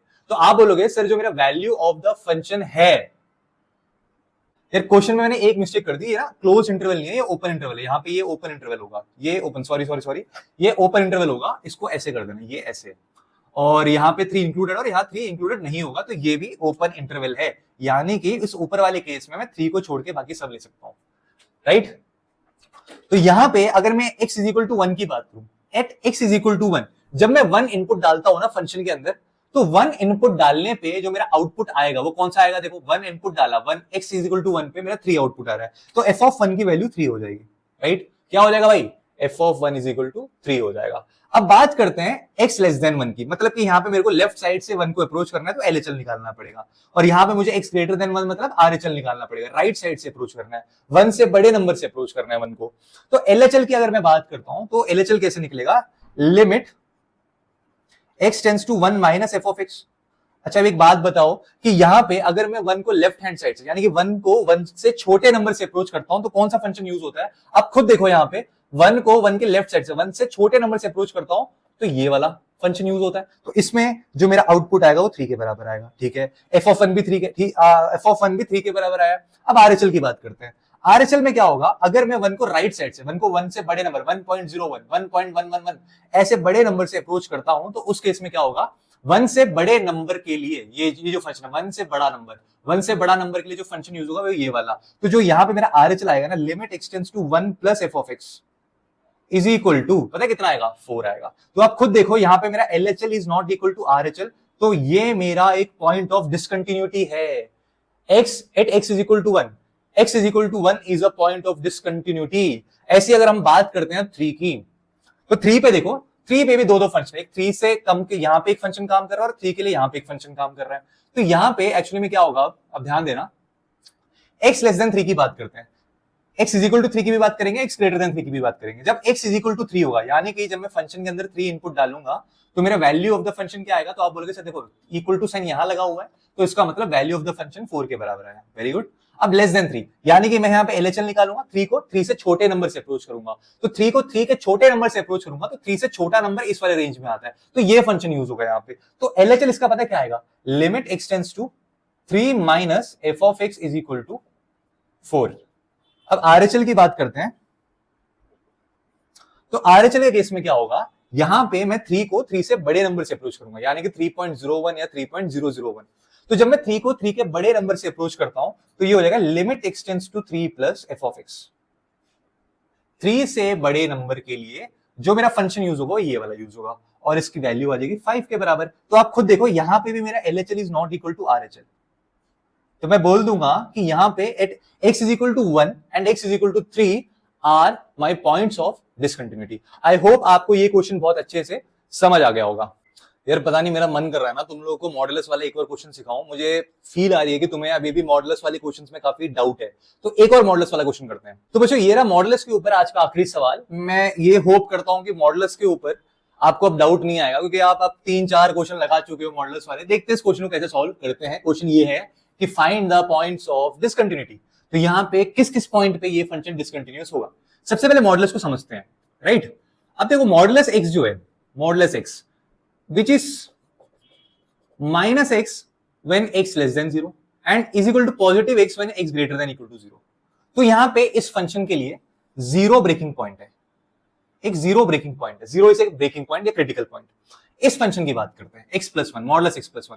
अगर मैं बोलूं f ऑफ x नहीं g ऑफ x लेते हैं, चलो इसको, ये हो गया मॉडुलस x प्लस वन।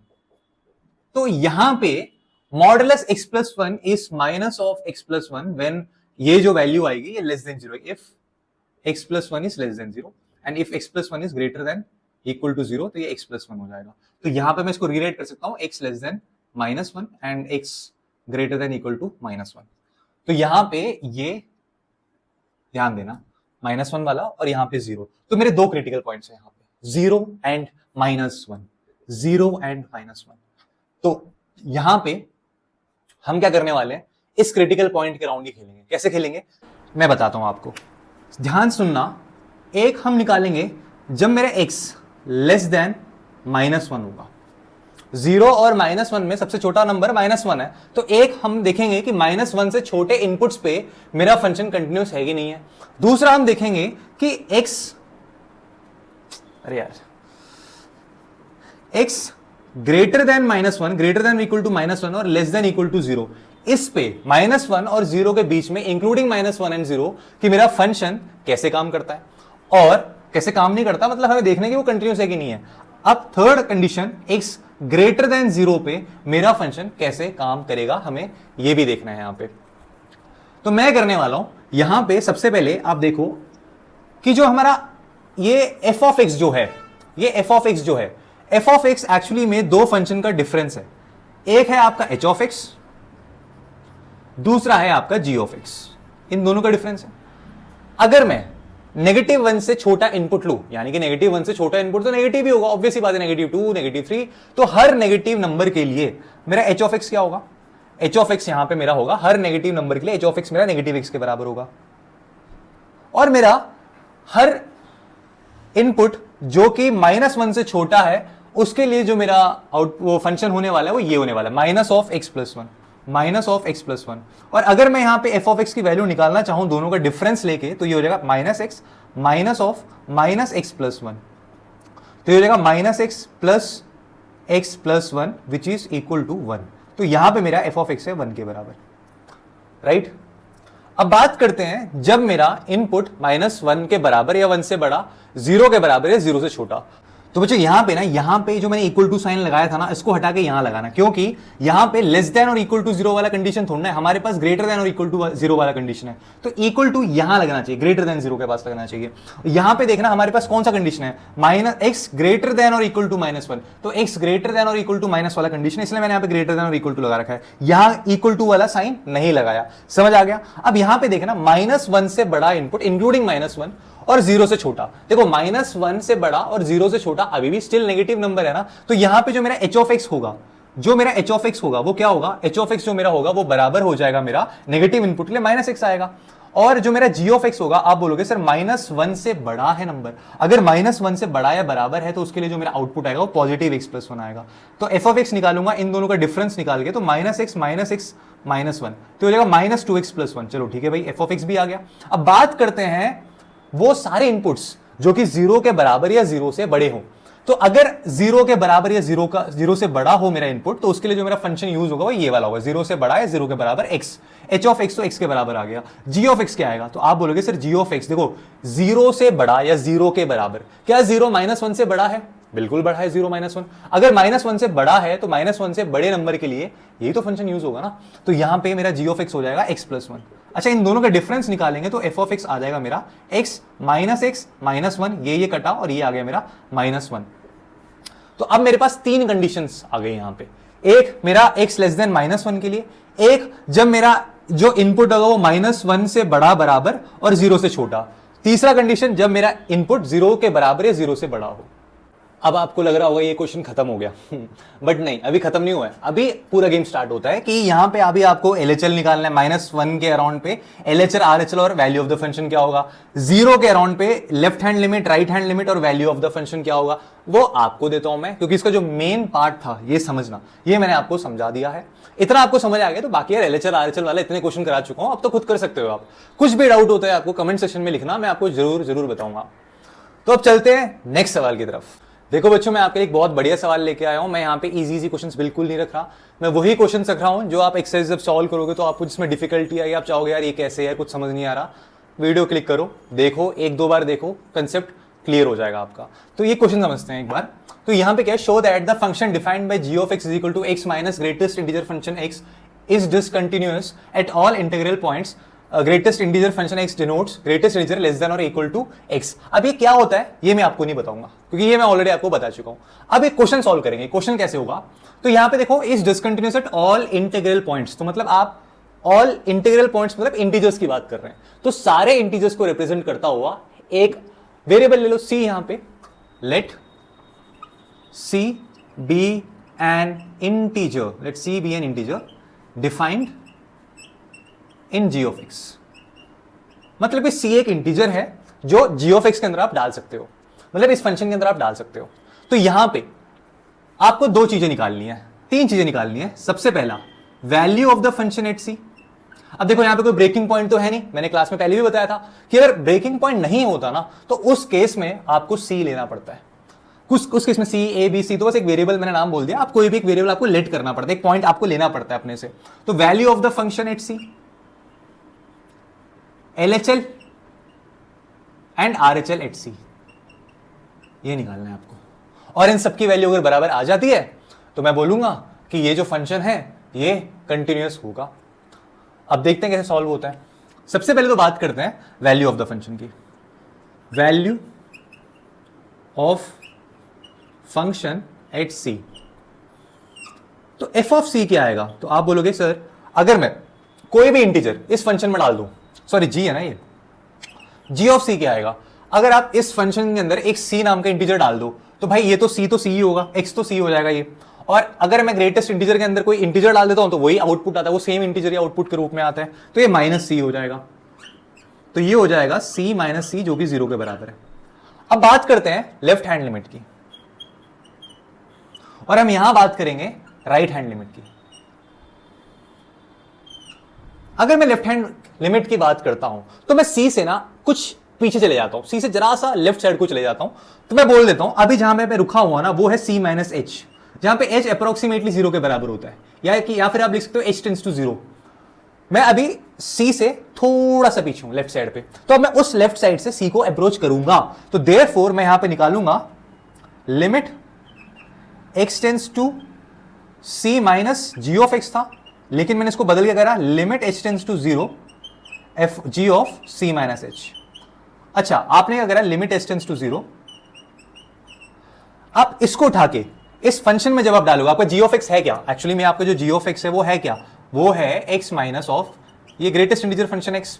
अब यहां पे आप इसको डालोगे c माइनस h डालोगे, भाई इसके जगह पे तो c माइनस h के जगह पे तो c माइनस h ही आएगा।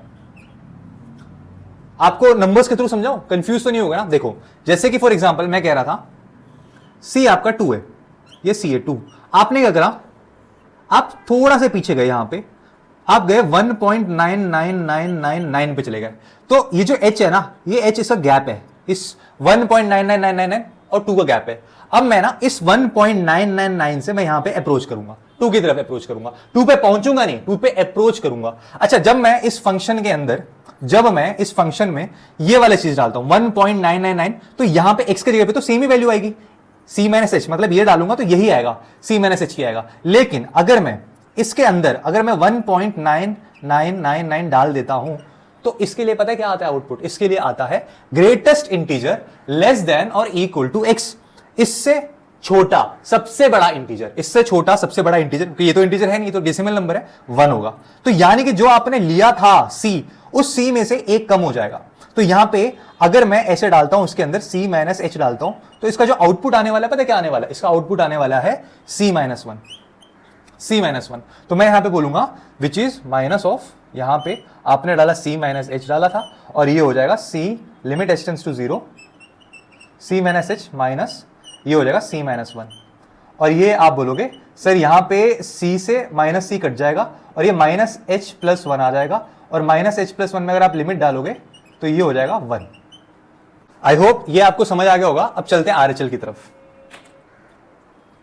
आरएचएल में क्या करते हैं, जैसे मैंने बोला आपने यहां से 2 के लेफ्ट में लिया, मैं बोलता हूं आप ना 2 के राइट में चले जाओ, ये 2 है, 2 के राइट में चले जाओ और ये ले लो आप 2.000001, इतना छोटा नंबर ले लो। अब यहां से आप 2 को अप्रोच करो राइट हैंड साइड से, राइट हैंड साइड से 2 को अप्रोच करो। तो यहां पे जो मेरा x होगा वो क्या है c प्लस एच, ये मेरा c है और ये मेरा c प्लस एच है। मैं h आगे चला गया और h अप्रोक्सीमेटली टेंड्स टू 0, मतलब 0 के आसपास ही h। तो यहां पे मैं बोलूंगा limit x tends to c plus f g of x is equal to limit h tends to 0, limit h tends to 0। अब मैं क्या बोलूंगा यहां पे, मैं बोलूंगा यहां पे g of c plus H, right. अब यहां पे क्या होगा, आप बोलोगे सर अगर मैं इस c प्लस एच को इस फंक्शन में डालता हूं तो ये तो c प्लस एच ही आएगा, ठीक है। जैसे कि अगर मैं यहां पे 2.00001 को x के जगह पे रखता हूं तो वही सेम नंबर आएगा, तो यहां पे c प्लस एच आ गया। लेकिन माइनस के बाद जब मैं c प्लस एच को उसके अंदर रखता हूं तो आप बताओ क्या आएगा, पता है क्या आएगा? जैसे मैं यहां पे 2.00001 को मैंने इसमें रखा तो मेरा आंसर वापस 2 आ गया। देखो ये 2 से आगे था तो ग्रेटेस्ट इंटीजर फंक्शन ने मेरे को 2 दे दिया, ग्रेटेस्ट इंटीजर लेस देन और इक्वल टू x, तो यहां पे 2 आ गया। मतलब कि आपने जब c प्लस एच डाला तो आपको आंसर c मिला, तो यहां पे इसका आंसर आ जाएगा c, limit h tends to 0 c plus h minus c, c से c कटा और ये आ गया मेरा 0। आप खुद देखो कि मेरा जो वैल्यू ऑफ द फंक्शन था 0 था, LHL 1 है, RHL 0 है, तो मैं बोलूंगा मेरा LHL और RHL एक दूसरे के बराबर नहीं है, इसलिए मेरा फंक्शन डिसकंटिन्यूअस है at every integer, her integer पे, हर इंटीग्रल पॉइंट पे, for all integral points my function g of x is equal to x minus greatest integer function x is discontinuous। I hope आपको ये question भी अच्छे से समझ आ गया होगा। अब बच्चों हम 2 सवाल करेंगे, ये एक सिमिलर टाइप के क्वेश्चंस होते हैं जहां पे आपको ना वेरिएबल्स दिए होंगे, उन वेरिएबल्स के बीच का आपको रिश्ता निकालना होता है या वेरिएबल्स की वैल्यू निकालनी होती है। तो समझते हैं क्वेश्चन, आपके एनसीईआरटी का क्वेश्चन है, find the relationship between a and b so that the function f is defined by f of x is equal to, ये कंडीशन दे रखी है। सबसे इंपॉर्टेंट बात यह है कि यहां पे जो फंक्शन है ना आपका कंटिन्यूअस बोला हुआ है कि फंक्शन आपका कंटिन्यूअस है एट 3। तो अगर आपका फंक्शन कंटिन्यूअस है इसका मतलब LHL इक्वल टू RHL होगा। हमें निकालना क्या है, हमें a और b के बीच का रिश्ता निकालना है, रिश्ता। तो यहां पे LHL और RHL निकालेंगे। LHL कैसे निकालेंगे? LHL आप बोलोगे कंटिन्यूअस है 3 पे, तो LHL क्या हो जाएगा, limit x tends to 3 minus f of x will be equal to, ये मैं LHL निकाल रहा हूं, will be equal to limit x tends to 3 minus f of x क्या है मेरा, 3 से कम वाले नंबर्स के लिए मेरा जो फंक्शन है वो है ax प्लस 1, ax प्लस 1, ये हो जाएगा 3a प्लस 1, राइट। अब अगर मैं RHL निकालूंगा, limit x tends to 3 plus, मैं 3 को राइट साइड से अप्रोच करूंगा, f of x is equal to limit x tends to 3 plus, 3 से ज्यादा जितने भी इनपुट होंगे उनके लिए फंक्शन यूज होगा bx plus 3 is equal to 3b plus 1। अब देखो ये मेरा फर्स्ट लिमिट LHL, ये दूसरा, मैंने यहां पे बोला हुआ है पहला और दूसरा, ये LHL और RHL बराबर है, दोनों की इक्वेट कर दो। 3a plus 1 is equal to 3b plus 1, 1 से 1 कटा तो 3a is equal to 3b आ गया, 3 से 3 कटा तो a इक्वल टू b आ गया। रिश्ता हमने निकाल दिया कि a और b एक दूसरे के बराबर है, a is equal to b। एक और क्वेश्चन करते हैं बढ़िया सा। तो बच्चों ये है आज की क्लास का और पूरे कंटिन्यूटी का आखिरी सवाल। आई होप कि मैंने आपको सारे इंपॉर्टेंट क्वेश्चंस करा दिए हैं। ये भी पिछले क्वेश्चन जैसे ही है, यहां पे मैंने ये क्वेश्चन इसलिए डाला है कि यहां पे कुछ बच्चों को ये क्वेश्चन डिफिकल्ट लग सकता है, मैं बताता हूं क्यों। तो यहां पे आपको k की वैल्यू निकालनी है और क्वेश्चन में बोला हुआ है कि ये फंक्शन कंटिन्यूअस है, it is continuous at x is equal to pi by 2। अगर ये पाई बाई 2 पे कंटिन्यूअस है तो मैं बोलूंगा value of the function at pi by 2 will be equal to LHL will be equal to RHL, right. यहां पे अगर कंटिन्यूअस है तो ऑब्वियस ही बात है LHL और RHL इक्वल आएगा मेरा। यहां पे मैं क्या करूंगा, वैल्यू ऑफ द फंक्शन और LHL निकाल लूं और दोनों को इक्वेट कर दो, k की वैल्यू आ जाएगी। अब यहां पे वैल्यू ऑफ द फंक्शन निकालना बहुत आसान है। आप बोलोगे sir f of pi by 2, मैं पाई बाई 2 के अराउंड तो निकाल रहा हूं ना कंटिन्यूटी, तो एफ ऑफ पाई बाई 2 पे मेरा फंक्शन वैल्यू देता है 3, तो वैल्यू ऑफ द फंक्शन तो 3 के बराबर आ गया। अब बात करते हैं एलएचएल की, एलएचएल की बात करते हैं। अगर मैं पाई बाई 2 को लेफ्ट साइड से अप्रोच करूंगा, पाई बाई 2 को लेफ्ट साइड से अप्रोच करूंगा, यानी कि मेरा जो अभी जो मैं खड़ा हूं ना वो पाई बाई 2 पे नहीं खड़ा, पाई बाई 2 से लेफ्ट साइड में जस्ट थोड़ा पहले खड़ा हुआ हूं। तो अगर मैं पाई बाई 2 पे नहीं खड़ा हूं ना तो ये वाला फंक्शन यूज होता है, ये वाला फंक्शन। अगर मैं एक्जैक्टली पाई बाई 2 पे तो ये वाला होगा। तो यहां पे हो जाएगा limit x tends to pi by 2 minus k cos x upon में pi minus 2 into pi by 2, है ना, 2 इंटू एक्स, एक्स लिख दो, पाई बाई 2 नेक्स्ट वाले स्टेप में डालना है। मैं बताता हूं यहां पे क्यों ये क्वेश्चन थोड़ा सा डिफिकल्ट लग सकता है, अभी तो मैं समझ आ जाएगा। अब देखो, जैसे ही तुम नेक्स्ट स्टेप में यहां पे एक्स की जगह पे पाई बाई 2 डाल दोगे तो ये 2 और पाई बाई 2 के नीचे वाला 2 कट जाएगा और नीचे आ जाएगा पाई माइनस पाई 0 के बराबर। और मैथ्स में ये संभव नहीं है, मैथ्स में नीचे 0 नहीं आना चाहिए। तो मैं ना इसको ऐसे नहीं करूंगा, मैं क्या लूंगा, मैं क्या करूंगा, मैं ना पाई बाई 2 से थोड़ा सा पीछे चले जाऊंगा, पाई by 2 minus H, pi by 2 minus H. क्या करा मैंने, मैं पाई बाई 2 से थोड़ा सा पीछे चले जाऊंगा। अब मैं बोलूंगा limit h tends to 0 f of pi by 2 minus h, ये निकालना है मुझे, limit h tends to 0 f of pi by 2 minus h. तो ये हो जाएगा। अब देखो, अगर मैं अपने फंक्शन में, मेरा फंक्शन है क्या, ये है, और अपने फंक्शन में अगर मैं ये डाल दूंगा तो ये हो जाएगा लिमिट एच टेंड्स टू 0 के into cos pi by 2 minus h upon में pi minus 2 into pi by 2 minus h. Cos pi by 2 minus theta क्या होता है, cos pi by 2 minus theta का मतलब फर्स्ट क्वाड्रेंट में आता है, और पाई बाई 2 माइनस थीटा है, तो मेरा फंक्शन चेंज होकर साइन में कन्वर्ट हो जाएगा। तो ये हो जाएगा k sine limit h tends to 0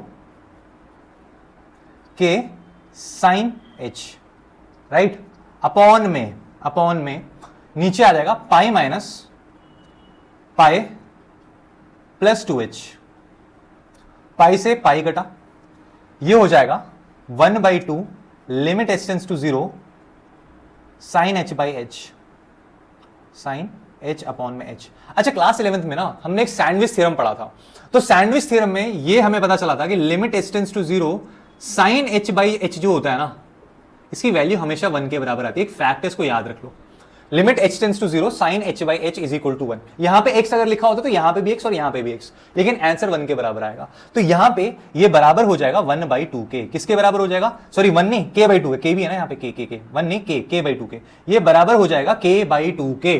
तो मैंने क्या बोला, मेरा वैल्यू ऑफ द फंक्शन ये पड़ा, मेरा limit of the function k/2 है। दोनों को इक्वेट कर दो, क्योंकि फंक्शन ऑलरेडी बोला हुआ है कि ये कंटिन्यूअस है। तो यहां पे अगर मैं यहां पे f ऑफ पाई बाई 2 को मैं limit x tends to pi by 2 minus f of x से इक्वेट कर दूं तो ये आएगा 3 is equal to k by 2 and k is equal to मेरा आ गया 6। मैंने k की वैल्यू निकाल दी 6 के बराबर। आई होप आज की क्लास में मैंने जितने भी क्वेश्चंस कराए आपको अच्छे से समझ आ गया होगा। वीडियो अगर आपको थोड़ी स्लो लग रही है तो मेरे को बता देना, मैं अपनी स्पीड बढ़ा दूंगा। नहीं तो आपके पास भी ऑप्शन है, आप 1.25x पे या 1.5x पे आप इस वीडियो को देख सकते हो। और मेरे साथ आप बने रहिए, क्योंकि इसके बाद में आप differentiation, application of derivative, integration, application of integration में सब कुछ कराने वाला हूं। बट मेरे को आपका सपोर्ट चाहिए होगा, नया चैनल है। तो अगर आपको मेरा वीडियो अच्छा लगा, आपने कुछ सीखा, आपको कुछ समझ आया, तो लाइक, शेयर और सब्सक्राइब करना ना भूलिए। मिलता हूं आपसे नेक्स्ट क्लास में, तब तक के लिए बाय बाय, टेक केयर।